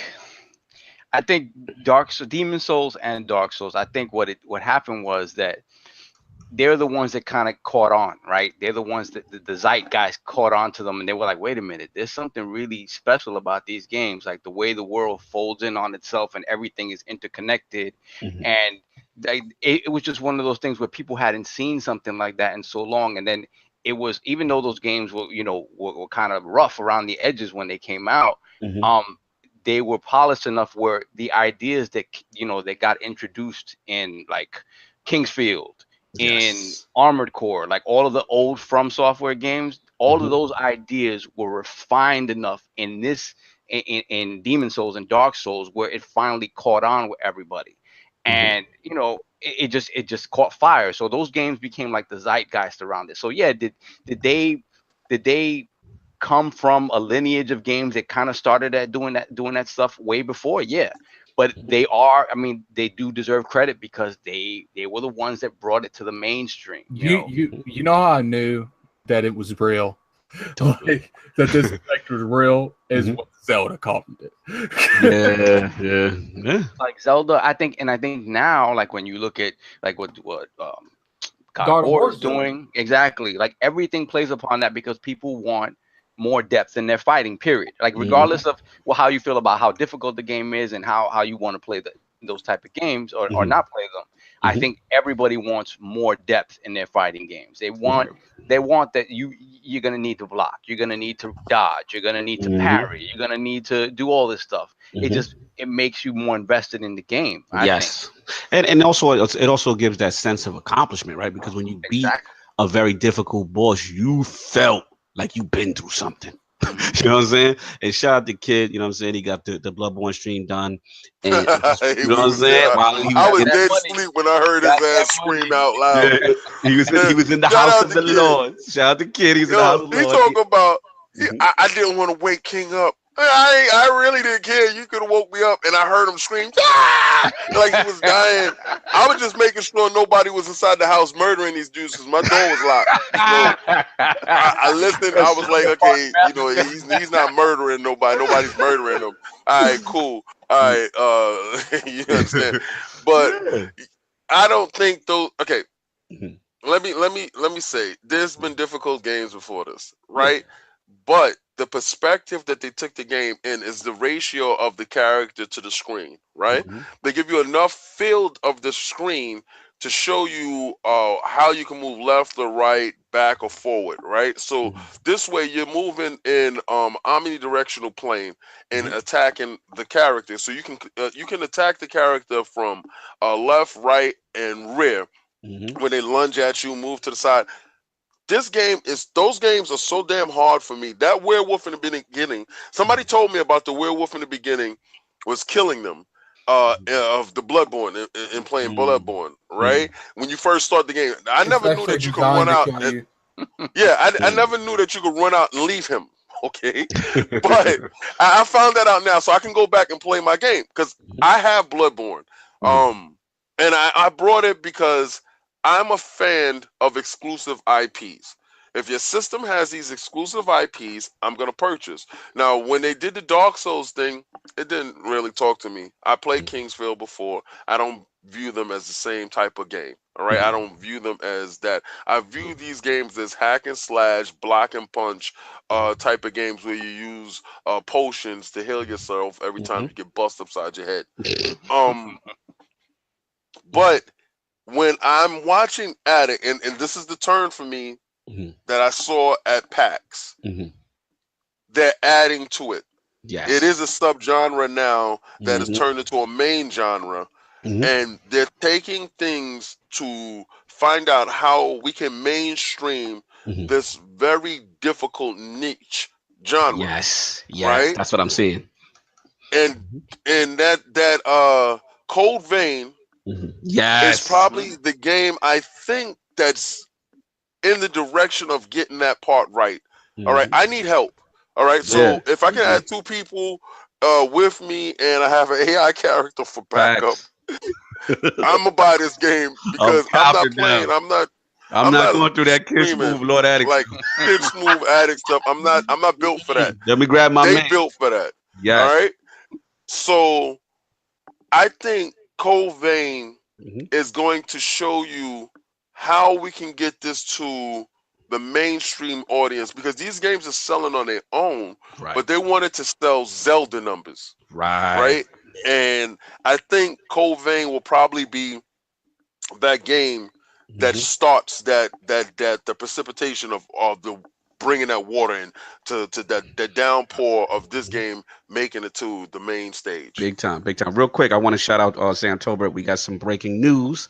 Looks like Starfield has a high chance of being announced at Bethesda's E3 2018 showcase and releasing this fall. So that'll put the Elder Scroll rumors to rest. And it looks like Starfield, man, looks like they're going to jump into the the frontier in space. What y'all feel about that? Bethesda showcase game.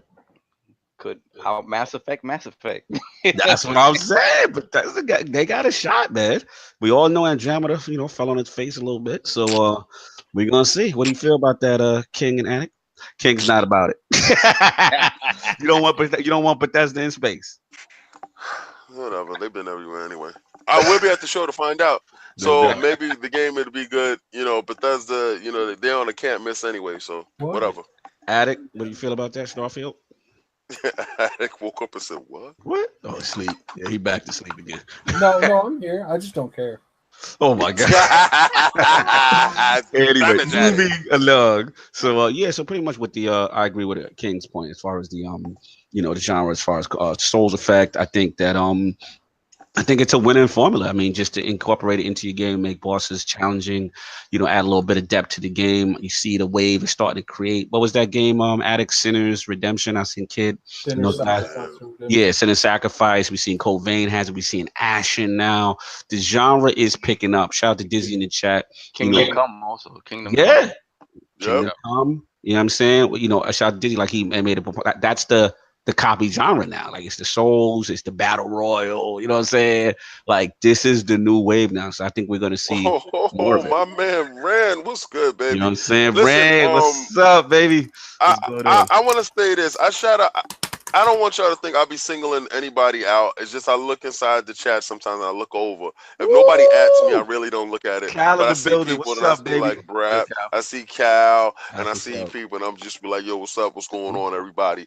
You understand? So, Rand, what's up?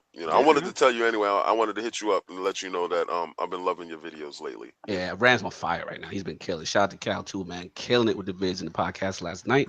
So yeah, I mean that's pretty much what it is. I think Addict is right. I think the Souls effect is definitely going on in the industry right now. We're going to see more of it, and like you said, we already co-signed Code Vein, and that has an implement of it. So we're gonna see. So Lord King, you got some mid-generation, maybe PS5. What's going on, man? All right, so everybody is talking about this PS5, and is it going to be the end all be all? You know, because they need it to be the end all be all, right? Mm-hmm. Every time it's going to come out, it got to be the new system is the latest, the greatest. What the chipset has to An be open world this. survival battle royale Souls game. I'm done. Yeah, you said it. I did think so. Everybody's talking about the PlayStation 5, Right. and rightly so. Mhm. You know, these spec leaks that's out here, are they real? Are they fake? You know, most of the time, some of the stuff is real. A Ryzen 7 chip, maybe, or a hybrid Ryzen chip that's inside the system. Okay, great.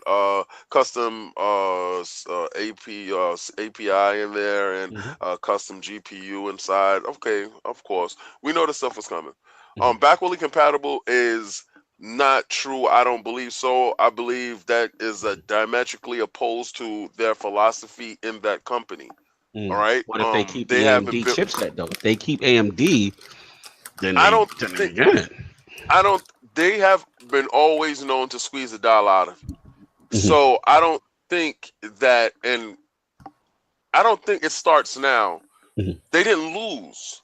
Right. They're winning by Right. not giving you back capacity. They told you to your face. Nobody cares about that. Mhm. And they're showing you like I'm winning. I told you, so shut up. Why would they go back on that? It doesn't make any sense at So you're all. saying with the double At and dime all. with the Gaikai and things of that nature, like the streaming. Yeah, they're gonna go. They're gonna double down on what they're doing. They're talking about VR. VR has probably made them some pretty large chunk of change, and they're seeing it go in that direction because there was a lot of VR games there. So it being baked into the system, I believe so. Mhm. But my question is not even about the system. We know the system is inevitable. Right. All Absolutely. that, systems are dying. That crap is a lie. All right, Mhm. it's a fallacy. But they're talking about this year, next year. Mm. In my opinion, Mhm. if they come out so early after launching other $500 system, $400, $475 system, Being the pro. and not supporting it all the way through to its death, Mhm. do they go the way of the 32X, the Mm. Sega CD, the Atari Jaguar? Are Mhm. they overstepping their bounds? Or Mhm. is this hubris coming into a company who has sold 70-something million Mm. in a blink of an eye? Mm. And do they feel that you'll buy anything or you're their fool to launch a system right so closely after they just finished dropping the Pro? How do you feel Mm. about this? Mm. I want Attic to solve on this. Who's gonna jump in Solve. first? Jump it. Well, I mean, in terms of the hubris, like we said in the past, if conspiracy theories are true, it's their turn to mess up, right? You're funny. It's their turn to snatch defeat from the jaws of victory. So Uh-huh. I mean, who knows? Anything can happen. Mhm. But in terms of like the system coming out so soon after Pro came out 2016. Like Yeah. I don't see this system coming out any earlier than 2020. I just really don't. It Mm. doesn't make any sense to me that they would.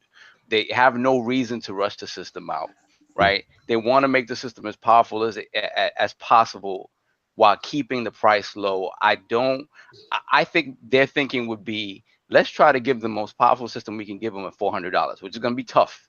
Right. I think Microsoft, with the success they've had with the X, I think they're willing to give you a $500 system and not worry too Mhm. much about the blowback they'd get Mhm. about about price point and stuff like that. So I think they may try to hold out as long as they possibly can. I mean, with the setup that's being sort of leaked, it's an 8-core Zen CPU. They're Right. talking about a Navi GPU that has been sort of, I guess, benchmarked to sort of mirror 1080 Ti performance or Mhm. 1080 performance. Mhm. So you're looking at a system that can guarantee you 1080p 60 and hopefully guarantee you 4K 60, but that's Well, one at of those this things. point, Saul, we have to admit the issues right now just is really CPU. I mean, It is. that's what's It holding is this console back. confusing. Everything is It is CPU about- bound. That's what's preventing. I mean, we had the Right. whole Destiny fiasco with the Pro and the X, and these Mhm. are the reasons why Destiny 2 couldn't do what it did on PC. So that has to be a focus. The question It I have, should. I have for you, based on what King is doubling down on King saying, is like, let's talk about time frame, right? Shout out to the chat, shout out to Brad in the chat, and Cal. As far as like 2019 versus 2020, where you at with that as far as that time frame of when they should release? I think the Switch has shown that you don't have to release a console in November. Mhm. I think you can release it anytime Yeah. during the year. Like you Okay. can release it early in the year. So I see two scenarios. I Mhm. see, the traditional scenario would be announce early 2020 Mhm. and launch late 2020, or announce PSX late 2019 and Mhm. release first quarter 2020. Yeah. Either way, it's a 2020 release for me. It just Mm. depends whether it's early in the year or late in the year. Right. Yeah, I think it'd be a mistake, man. I think it'd be a mistake to drop in 2019. I just don't, my gut says they can announce. I can see them maybe announcing, you know what I'm saying, that in that respect. But again, they got this tremendous momentum, right? They are crushing it right now. As far as system sale, the first party is in a spectacular space. We'll get into the God of War topic soon. You know what I'm saying? So it's just like they're killing it. So at this point, there's no rush to jump out. Now, the next question I have, and I'm gonna bring this to Attic if you're still around, if Attic's not sleeping. Okay, is that I need to know when they decide to launch this PS5, because it's inevitable. Like King is saying, it's inevitable. Yep. What does Microsoft do? Do they now wait for PS5 to have a year in the market or time in the market to themselves? I think that would be a mistake. Or do they launch day and date or in year at the same time? Attic, what do you feel about that? They'd have to launch neither the day of or before. Like right now, it'd be different if they were the market leader and they had all the hype going into next generation, because they could still recover from that year. Right. It'd be harder, but they could recover from that year. Right now, what we're looking at.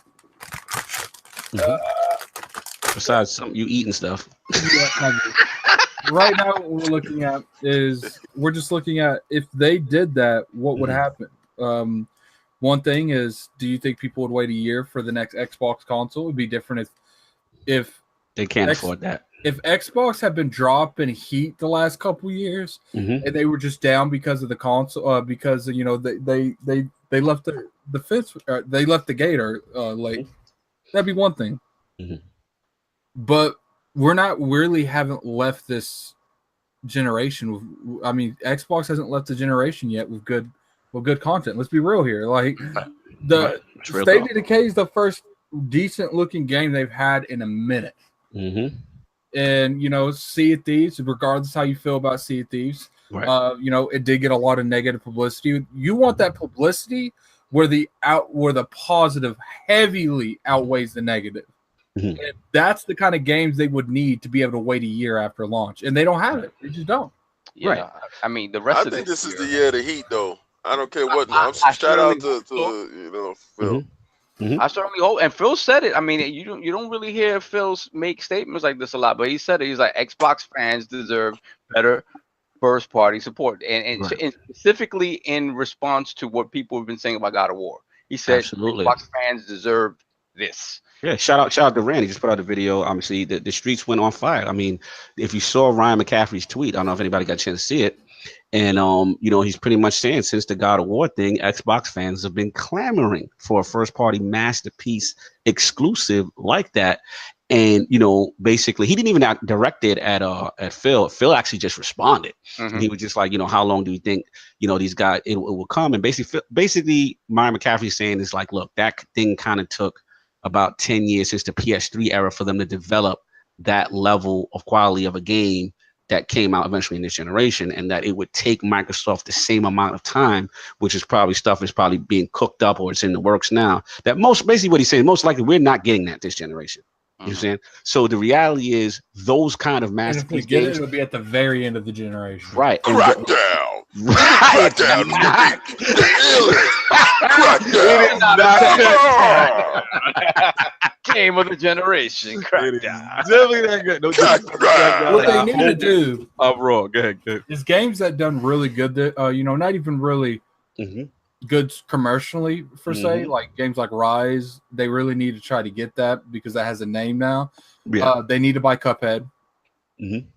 Because I feel like Cuphead, regardless, Cuphead's not going anywhere. Like they're locked in. They're not going anywhere.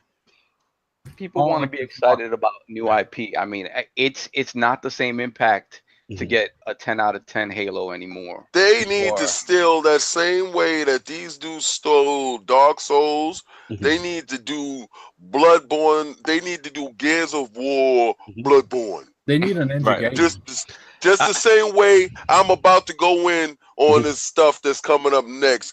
You're gonna see what happens. Here's the deal. Let's bleed this into your topic, so yeah. Obviously, we know what's going on with God of War right now. Yeah. See the reviews; it's going crazy out here. You know what I'm saying? And rightfully so. You know what I'm saying? Shout out to our boy Lord Jacobus out there doing the mocap. You know what I'm saying? Corey and the dudes. You know what I'm saying? Everything is spectacular. Bend the knee for that dude. Bend the knee, man. He gotta put his work. He worked hard for that. Absolutely. He's a true gamer. Definitely shout him out. So it's like we've seen what's going on. We've seen that effect. And I'm just going to jump in on it because me personally, we just got to call a spade a spade. I just don't think this generation, even if those titles are cooking up for Microsoft and Phil has, I hope he surprised me and proves me wrong this year, but I don't think those titles will be ready for this generation. Let's just call this generation what it is. This is the L. You know what I'm saying? This is now you got to recoup. But since when 40 million is an L, though, that's crazy. I hear what you're saying. Crazy. I wish my Dreamcast stole 40 million. You are correct. It's the equivalent of a relative thing. Yeah, it's like you got this one artist, and he's going gold every time, and then you got Drake. You got Drake. That's busting out summers. PlayStation is Drake. That's just what it is. Oh, you calling us Meek Mill? Right. I'm just saying they're gold, but they're just because he going back to back. The on his face was real. Listen, it's not an L financially. They're not in shambles. I'm just talking about from a competitive standpoint. For this generation, this is an L. All I'm saying is for next gen, they can now retool, reload. You're cooking up the studios, Phil. They've got the hardware down. They've got the services down. You've got the game. Yo, they're killing you, the Meek Mill comment, right? But it's like, to me, I think those next titles, like a Fable or all the stuff that they're cooking. No, you know what it is, and I'm gonna stop this narrative right now. Let's go. Stop the narrative. Let's get it. Because the narrative that people are doing right now, this is crap. This is what happens when you beat a dude down. This is what happens. This is the after. This is what happens when you smash somebody's mouth in. And what Xbox did with 360, they beat that PlayStation to a bloody pulp. You know it. I know it. They was the Meek Mills of the situation. And all of a sudden, they want to reinvent themselves. No. What they did was, because they wasn't buying no games last generation, because they all they had was The Last of Us. The last of y'all. They came back. They saved their money. They saved their money. They saved their money. They said as soon as that PlayStation 4 come out, we all buying it. They all got together and they sat in the corner and they waited for the launch, right? They waited. And when the launch happened, every time a PlayStation was up for sale, they purchased it. Right. Listen, you Xbox heads who got your head beat in, because right now the ring-a-ding-ding is going down right now. Your legs are not working, and ring-a-ding-ding is going down right now. Right now, you on that one knee and you looking up, and he's about to curb stomp you. All right, this is what's happening right now. Save your money. Day and day, you'll feel. Do not let the PlayStation get a second out that door. That 5 get out that door. They can't. Day and day. Yeah. That the Xbox comes out the same day with the same specs or greater specs. I don't care how you do it. You make sure you do it. I'm down with you. It can't be the same specs. It can't be the same specs. It can't be, or it gotta be. It gotta launch with Halo. Got to launch with Halo. I think come out with Halo. I think that's the biggest thing. They can even afford to come out even weaker next gen. What they can't do is they can't afford to come out with being more having no real first party titles on launch, and having the weaker system altogether. They can't do all three. Well, I think from the narrative standpoint, I think they've learned their lesson as far as the hardware. We feel that they've gotten that down. The X is a fantastic piece of hardware. We can't knock that. You know what I'm saying? At the end of the day, it's got to be that those games they've been working on have to be available for this next gen system. And like King said, the system has to come out the same year as PS5. They cannot afford to let Sony be in the market a year earlier, in my opinion, based on the state of things. Even though 40 million is not an L, I'm just saying in terms of competitive market leader relevance, they will get hammered if they wait a year past that. It won't even be relevant at that point. When you got that VR baked in, you already know. First of all, I got the VR unbaked. I got the unbaked VR. Yeah, I see someone in the comment section saying that I don't think a new IP is good enough. Like they gotta have a recognizable game. Yeah, Halo. Yeah, well, I don't care what. You gotta have the real Master Chief. It gotta be the real Master Chief. It gotta be the real one.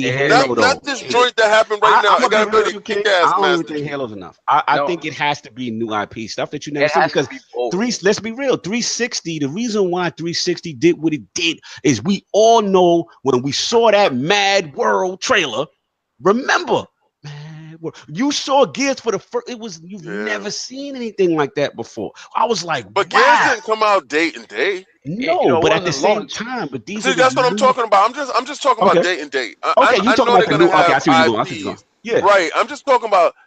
Okay, the message can't be flubbed.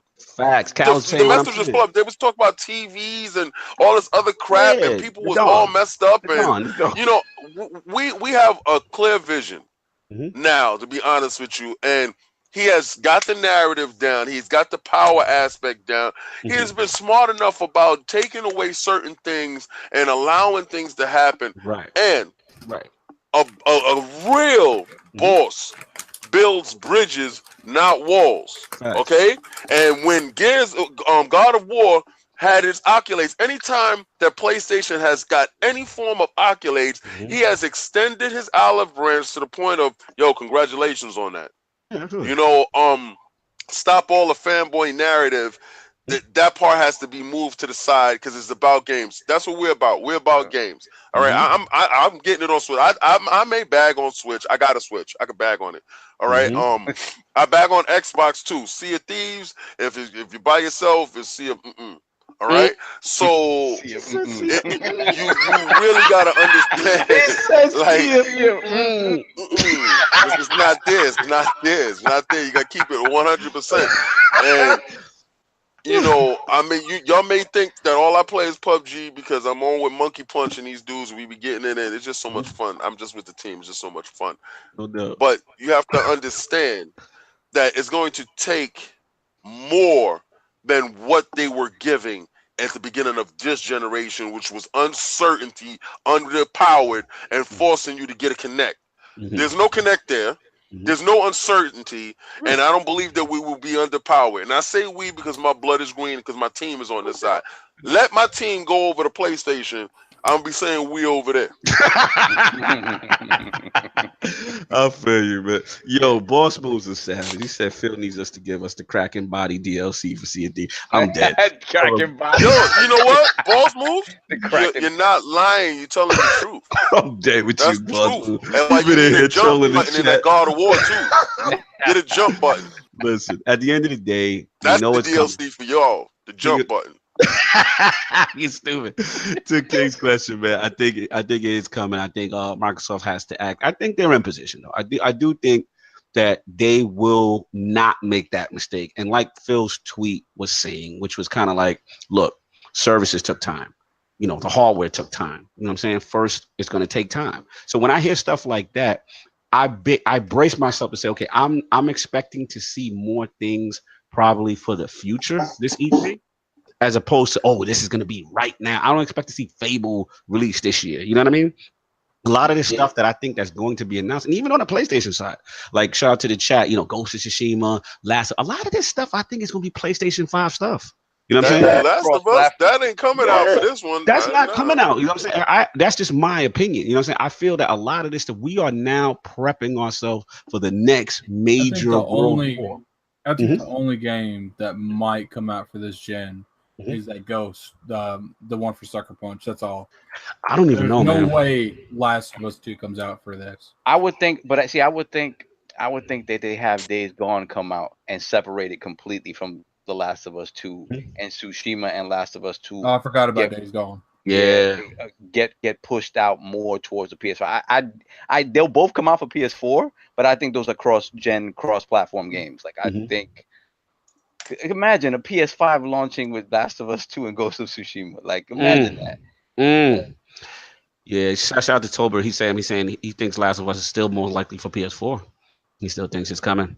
We'll see. Oh yeah, Pro. Oh yeah. Yeah, we'll see. Well, we wrap this thing up. We got last topic, and obviously we'll just braze through this real quick. We didn't even talk about God of War. Oh, my bad. We got into hardware. Look, real quick, I just want to say this. I know Attic put up a great video talking about like games that get perfect 10s and stuff like that, and that's a great video, and I like his perspective on it. I don't think games. Honestly, is there? What happened? What was it? I said there's a but in that sentence, though, isn't there?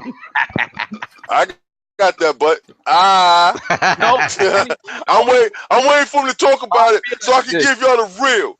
My feeling is this: I don't number reviews, man. Like I'd rather somebody say like Eurogamer how they do, where they talk about the game, they talk about what they like, what they don't like. At the end, they're like, we recommend this game, we highly recommend this game. Right. Number reviews, man, that's so subjective. Yeah, I don't get caught up with it. It gets all crazy. But looking at the reviews, like if you look at Metacritic, it's sitting at 95 right now. Insane. It has 27 100 reviews. Insane. 27. So I mean, from that, whether you hate, whether you love, whatever, you can glean that most people think the game is a quality game and you should play it, right? Right. And my feeling is this: look, dude, if you just hating and you don't want to see that, no, I can't. No, actually, no. I already pre-ordered mine. Get it. Yeah, King's get it. I already pre-ordered mine. I'm trying to start trouble. Listen, he ain't start no trouble over here. My joint pre-ordered. Listen, I will be playing my PlayStation. Listen, I got a lot of games for PlayStation. I really want to get down and play. But my fun friends is over here on Xbox. So what I'm going to do is I'm gonna use the app that Xbox has that you can be in game chat on this side, and I can play my PlayStation on that side because I can't miss out on my 360 Lover 01, y'all. That's right. Shout out to me. Get over there, see me over there. To him. I'm gonna tell you this. When they allow us to be in cross chat on the same systems and all that stuff, that's gonna be a wonderful day. When those doors open up and we can frolic in other people's worlds and have all the fun. But until then, I'm gonna be playing on this side over here because it's where my boys is at. They can send me the messages and all that other stuff. Yeah. Hey, listen, yo, I want you to add me, so because y'all probably think I'm joking right now. Xbox 360 Lover 01. All right. Oh, what? I'm the first one over there. That means that somebody else had one too. That's funny. That's right. That's funny. But yeah, just basically what you're saying. I mean, I agree. Listen, I'm with you, Soft. God of War look like it's mean out here. I told Addict. I told him. It's Gears of War, man, without guns. They out here doing The Last of Us, and that's the formula. Addict was hating, and I said, yo, I like the direction. You know what I'm saying? I like the direction. I like that cinematic approach. And I remember seeing the video and I heard, boy, and I was in. And I was like, I already know what's going down. So I thought it was going to sell anyway. I knew it was going to sell. Did I think it was going to get this type of critical response? No.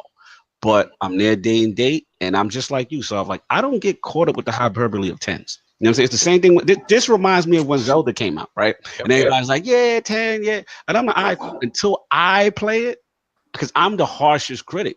I'm the guy that's going to go against the grain when everybody else is sweating it. You know what I'm saying? So I'm going to see what it is. So when I threw that Zelda on, I was like, yo, he could do anything. Like, this is what it is. You know what I'm saying? Like, I was completely engrossed. So now I got to see if this really, you know what I'm saying, hit it. To me, the number means nothing. I think the thing that we got to be careful right now, what I'm seeing out here in these gaming streets is that shout out to my Sony crew. I love y'all. But it's like, I'm noticing a lot of throw it in the face of the Xbox dudes now. You notice that? Like, it's like, yeah, Xbox. Y'all got Gears of War without guns.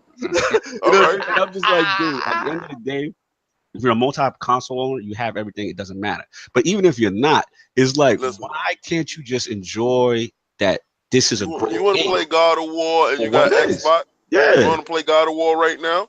Go right now. Go get Gears of War 4. Oh my God, you're Gears savage. of War 4. You're savage. They don't have a jump button either, right? And it's mad cinema graphics. You're savage. I'm not even it has HDR. It has all that. It don't have a jump button either, right? It's cover based. It chainsaw. Get this bow. You know, Windows 10. Go get it. Go get it. Gears of War. I want to hear God of War. Gears of War. Mm-hmm. Yep. I'll get caught up with the smoke. But now, real talk, just everybody just enjoy the game, man. Have fun. Don't be throwing it in nobody's face. But like I was saying, like if you out there and you hating on it, and you let's say you're an Xbox guy and you just straight hating on it, let it go, man. Well, if you hate, like, if you don't believe it, why don't you just go out and buy it and buy it? Yeah, that's my thing. People can't buy it. Stop saying it like they can do it. Yo, you know that's the problem. That's what it is. It's the bro people hating. That's all it is. The bro people hating. They're like, oh, that game is garbage. Because what's happened is, let's call it for exact. I'm so glad you said that, King. Because at the end of the day, let's keep it a buck. A lot of people in all these console generations make a choice. You bet on a horse that you think is going to win because financially you say to yourself, you know what? I don't think it makes sense to have. Yeah, to have two systems. I can only afford one. Which one do I think is the one? Yo, Cognito. I found out the real problem. They got old TVs with one HDMI slot. So you're savage. They can't afford to have two because they gotta be switching. So they was like, yo, we gonna pick one, and I think we'll go with this PlayStation. And it's winning right now, so it is what it is. You know what I'm saying? But I'm gonna be there day and date, man. We're gonna play this thing. Addict real quick so we can move on and solve real quick so we can move on. Addict, what? About God of War. Oh, it's cool. All right, Addict. Sleep is kicking in. We got the last time. It's not that. It's not really. I haven't played it. I can't really like. Oh, I'm not gonna like have an educated guess on other people's educated guesses on the game. So you're like me. You're like, yo, I'm not paying attention to the stuff until you play it. I'm assuming. Fact. Yeah, Addict, you the word. Cal said you the word. All right, we'll move on. We'll breeze through. This will be the final time, and then we get out of here. All right. Inside Xbox went down, y'all. We all know the show. I don't know if anybody got a chance to catch it, but I'll just recap real quickly. Obviously, a ton of news was announced. We've got backward compatibility. Shout out to Bill Stillwell, man. That's my guy. He was out there, and he had the NHL. Nice. Yo, it looked nice. He had the NHL 94 shirt and homage to the Lords. Yo, salute Bill Stillwell. I mean, I don't know what type of sorcery y'all working over there to get these games looking how these games are looking. But man, I mean, Red Dead Redemption, I fired it up this morning in 4K. Absolutely fantastic. You know, they had announced a couple of Xbox 360 more Xbox Enhanced titles. And then, of course, the Megaton was the OG Xbox games. So obviously, you know, we had the show and that kind of stuff going on. So two things I wanted to bring to the Lords. One, you know, about the backward compatibility stuff. How do we feel about it? And obviously there's a narrative going on right now that maybe Microsoft is focusing a little bit too much on that. So that was the first thing. And then the second thing is obviously FanFest was announced. And we all know how we feel about FanFest. A lot of the Lords have gone to E3 because of FanFest. We have a new system now, you know, as far as how that's getting out there, how you get access to it. So let's start with Lord Addict. Let's get Lord Sleep woken up. And what do you feel about backward compatibility? And then what did you feel about the FanFest new setup, Lord Addict? I don't care about backwards compatibility, but I really it's interesting how they're deciding to do the FanFest, though. I will say that. Now, do you agree with it as opposed to the old system? Like now, because what we have now, we got like, what is it, 400 to 500 of the people will get to chance to go, 400 people will get a chance to go to FanFest, which is the whole shebang, right? You're getting the conference, you're getting the execs, the wine and dine, all the events. And then there's going to be 1,000 people who get a chance to actually go to the briefing, the Microsoft briefing only. So what do you feel about that new system? I think I actually called that in an older ILP. I said that I bet you the reason that they're upgrading the venue like that has something to do with FanFest. And then they say they're letting 1,000 people in the conference. There's no coincidence in that. Okay, no doubt. So, and what I was gonna say about backward compatibility. There's a shout out to Gamer Perspective last night. I was on their show. Shout out to Undead, Eric Jackson, Raid Virus, the crew. You know what I'm saying? We was out on the show last night. So my question is, like, a lot of people say, look, when they watch Inside Xbox, that the focus on backward compat was too long. You know what I'm saying? And that, you know, is this now Microsoft's new joint because they don't got games to show? Like, what? It's the new joint because they ain't got games. All right. So what? It's back compat. You wanted to play Red Dead, right? I see Red Dead. Red Dead look fantastic. Can you play Red Dead someplace else better than this? No. So why wouldn't we champion something like that? Listen, man, I'm not opposed to more games. They're talking about more games or giving you value for games that you had before that you can't play anymore. So what is the problem here? Like, what is the controversy when they say, yo, your joint can do more? Like, if you jumped in your car right now and you can go over water, would you be upset? Like, yo, come on, man. Microsoft just told you can go over water inside your vehicle. And you was like, nah, I don't want to go over water. Shut up. Like, yo, tomorrow you can fly. Like, you know, nah, I don't want to fly. Yo, listen, man. I'm tired of y'all trying to make your systems do one thing. What about the argument that people say that I don't want to play old games and it because so don't play it. Because Microsoft, they feel that maybe they don't have something to show, or do you feel that people are being too hard on Microsoft because it's an Inside Xbox show and that they're not really going to announce that kind of stuff? Yo, Cognito, you know what I'm sick and tired of. I'm sick and tired of everything that Microsoft do. Somebody want to have something negative to say about it. Everything. I don't care what they can go cure cancer tomorrow, but they killed cancer though, but they didn't kill polio. Like, yo, I'm really sick and tired of you right now, right? Because everything is a problem with you. You know, you don't want them to win for whatever your problem is. And I'm gonna tell you right now, 40 million, 50 million is not a loss. Taking the power narrative from your behind is not a loss. Fixing the vision is not a loss. Giving you new IPs when they said there's no new IPs. I don't care what you say. Sea of Thieves is a game and it's good and it's fun and it's there. PUBG is a game that's in development and it's fun and it's there and it's sold 5 million. 5 million. All right. So listen to this, man. I'm sick and tired of anything Microsoft does. It's a problem. But if any other company does the same exact thing, it's a go. I got a question for you. Why is it a go for them? Now I'm so glad you said this because that's going to tie into the poll question for the show, which is the argument to that is people say, well, what? I can't be critical? Are you saying you can be as critical as you want? Demand more from your system? All right. I'm gonna give you this. Well, my grandmama used to tell me, God rest her soul. Everybody has a butthole. Nobody needs to hear it. So stop farting your opinions on everybody's self. You know, nobody needs to hear your thoughts. If you don't have nothing good to say, don't say nothing at all. What is understood doesn't need to be said. God of War is a great game. God bless. Good luck. Is it any sweat off Microsoft back? Oh, did you kill Microsoft with God of War? No, you didn't. Game's still playing. I'm gonna be playing my Xbox the next day. All right, I'm gonna be playing my God of War the next day. Why can't you just enjoy games and just overlook whatever problems that other people have? Because y'all can't get online. But do you hear Microsoft screaming that every day that your system is down and your money is being compromised because you don't know if a dude in Dubai has your credit card right now?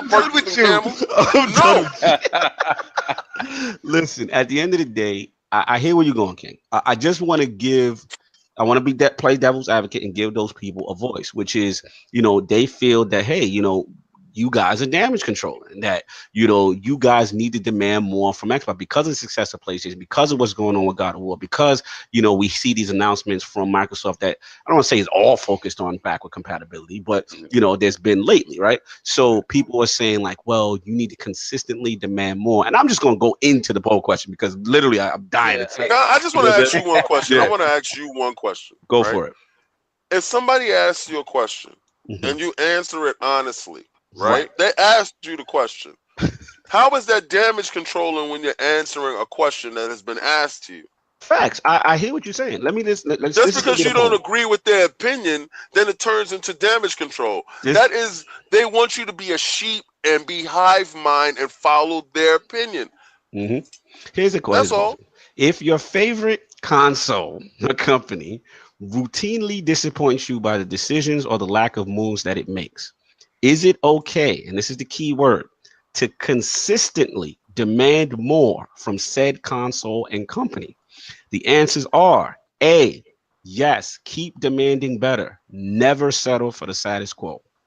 B, no, you are beating a dead horse. If you're that mad, get rid of it. C, own both your favorite and competition. Problem solved. Or D, I don't have that problem. My console never disappoints me. That's gonna be the poll. This is gonna be one I'm so glad Calvin was chat, because he definitely helped me inspire with this question. And you know, this is one that's really hot right now in this gaming streets, you know, as far as what everybody's feeling and stuff like that pertaining to Microsoft and other things. So yeah, we're gonna hit the poll hard with that. I tell you, man, like this inside Xbox, they gotta remember, man, like you guys are a month and a half away, 2 months away from E3. They're not gonna drop hot fire on Xbox. Why? They're not gonna do it. Dylan with hot fire. That's not what you're gonna get there. You're gonna you feel the expectations are too high for inside Xbox? Like people expecting right E3 now, style announcements. Exactly, because you're getting E3, then you're gonna get, you know, Gamescom. You're gonna get all these other places. They have stuff to announce. That goes into holding Microsoft at a higher standard than you do anybody else, because when Nintendo drops their little directs, nobody's out there like, yo, Nintendo didn't say anything. The thing about Nintendo is that Nintendo, you already know that that's just going to be the way they do it. So whether they do it now or they do it at E3, you're going to get a direct at E3. Then you're going to get Treehouse Live, where they're going to play that stuff live. You're not really going to get big announcements live. Then again, you're holding somebody else to a different standard. I mean, what is the PlayStation show that comes out every month? Yeah, there's none. There's none. No, good point. And a lot of times they announce stuff just in their Twitter feed. Like they'll announce something like this is coming, that's coming. Like it's never a big deal, except for like, you know, PSX they got Tommy and stuff in the like Twitter. It's just it doesn't make any sense, man. Listen, like you can't expect. At the end of the day, we are happy that Inside Xbox exists. Let's just call it for what it is. This is something they needed to do. Now, again, for the damage control comments, all that stuff, I get it. If you're not happy with what's being said or what's going on in the direction, then this is how I feel. It's okay to sit there and demand more from your platform or your console. All I'm saying is there comes a point where if somebody keeps disappointing you, right? If you have a company or product and I'm just tired of the direction, it's okay to go to another direction. It's okay to say, you know what I mean? Look, they're not doing it for me right now. You know what I'm saying? Sell them. I'm over here. It's okay. I don't feel where, and I got to defend Cal, because I see you in the chat, Cal. You definitely inspired this question. You got some reach over some stuff. I don't feel that's necessarily a bad thing. Like to say, look, if they're not doing it for you, then hey, maybe you need to make a decision and get rid of it. Doesn't mean that you can't speak up or you're not for changing and getting the company to change to your directive. But it's the same thing with us as me and Destiny right now, right? You know, I'm going crazy. I'm like, what the hell are y'all doing? You know what I'm saying? You know what I'm saying? But I have a choice. Do I stay here and hope it gets improved? Or I say, hey, you know what? Division 2's coming. You know what I'm saying? You know what? Such and such game. We all have that choice. And I don't think either one is wrong. You know what I'm saying? That's where I'm at with it. Just I see this a lot going on right now where people who love Xbox still are being attacked for damage controlling and making excuses. And then I'm seeing the opposite side with people who say that Xbox is not doing enough. Then it's like, okay, then if you're so dissatisfied, right? And they're not listening, let's just say they're consistently not listening to what you as a gamer want. It's okay to go to the other side, man. Just have everything and wait to the other side get their act together. That's it. That's it. That's just where I'm at. It's hard to be disappointed when you have everything because you always have something to go to. You always have a side piece to go to. Like listen, you know what I'm saying? Like, remember when Destiny used to act up addict? We'd be like, all right, you messing up right now. We over here. When you get it back together, we be back. Anyway, hit the polls, y'all. This is a crazy show. We're gonna wrap this thing up, man. We got Lord Alec in the sleep chamber. We gotta wake him up. I'm still here. what am I gonna? Let me going after his sleep chamber for a minute. I noticed you avoided that one. What am I going to like benefit in this conversation? As far as if something keeps disappointing you, what do you do? He's not being disappointed. That's the whole thing. He has the best of both worlds. Right. He's been on that PlayStation. He's playing in his Xbox and his Switch. But I'm curious. Before we wrap up, I'm curious for Alex. Like, what do you feel about what's going on as far as people being upset and saying that that people need to demand more from Xbox, or or just damage controlling? I feel like people take this console stuff a little bit too far on both sides. I feel like people want to they're so obsessed with justifying the brand that they chose, and then you got people on the other end that are so obsessed with calling frauds out for not saying stuff. And I'm just like, I just don't understand, like who cares how someone feels about it? Like, who are you to judge another person how they feel about a console? Thank you. And it just seems like you got a lot of people that don't even play these consoles, like come at people, and I'm like, you don't play consoles, like, but you play PC. So why would you have an opinion? But, it is a lot of the times when you see console people being attacked, it is PC. But it's just like at the end of the day, it's like, why does it bother you? Like, well, I think I know what it is, and I'm gonna call it for what I call it. It bothers them because majority of them love Xbox. They love it so much. So it's like when you see something that it's like, remember like Roy Jones is my man, right? You know what I'm saying? But if he keep getting knocked out, if I keep seeing his foot under the rope and his legs crossed every time, I got a decision to make. Like, Roy ain't got it no more. You know what I'm saying? Yeah, and you gotta say to yourself, if you're gonna support him, move on. Yeah, my thing is, obviously these people have moved on, right? My thing is, if you're happy with the chick you with, stop worrying about the chick you left. Stay your behind over there and enjoy that chick. Now, don't look over at them saying they still having fun. Well, then you should have stayed. Don't look through the window. Be happy with the person you chose, the system you chose, the thing that you decided to get, that you wanted to make your thing that you put out there. I'm PlayStation now. Then stay PlayStation now. I'm Switch now. Then stay Switch now. Don't look over at somebody else saying, man, they're having fun. I hate them. Right.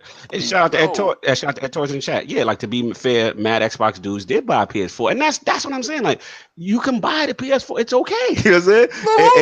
Go over there and do your thing. And I mean, last time I checked, you didn't have to sign a disclosure that you could only buy one console. Right, but a lot of these guys are locked in, Addict. That's the thing. A lot of these guys got that one HDMI. That's how you guys stop. They got one HDMI.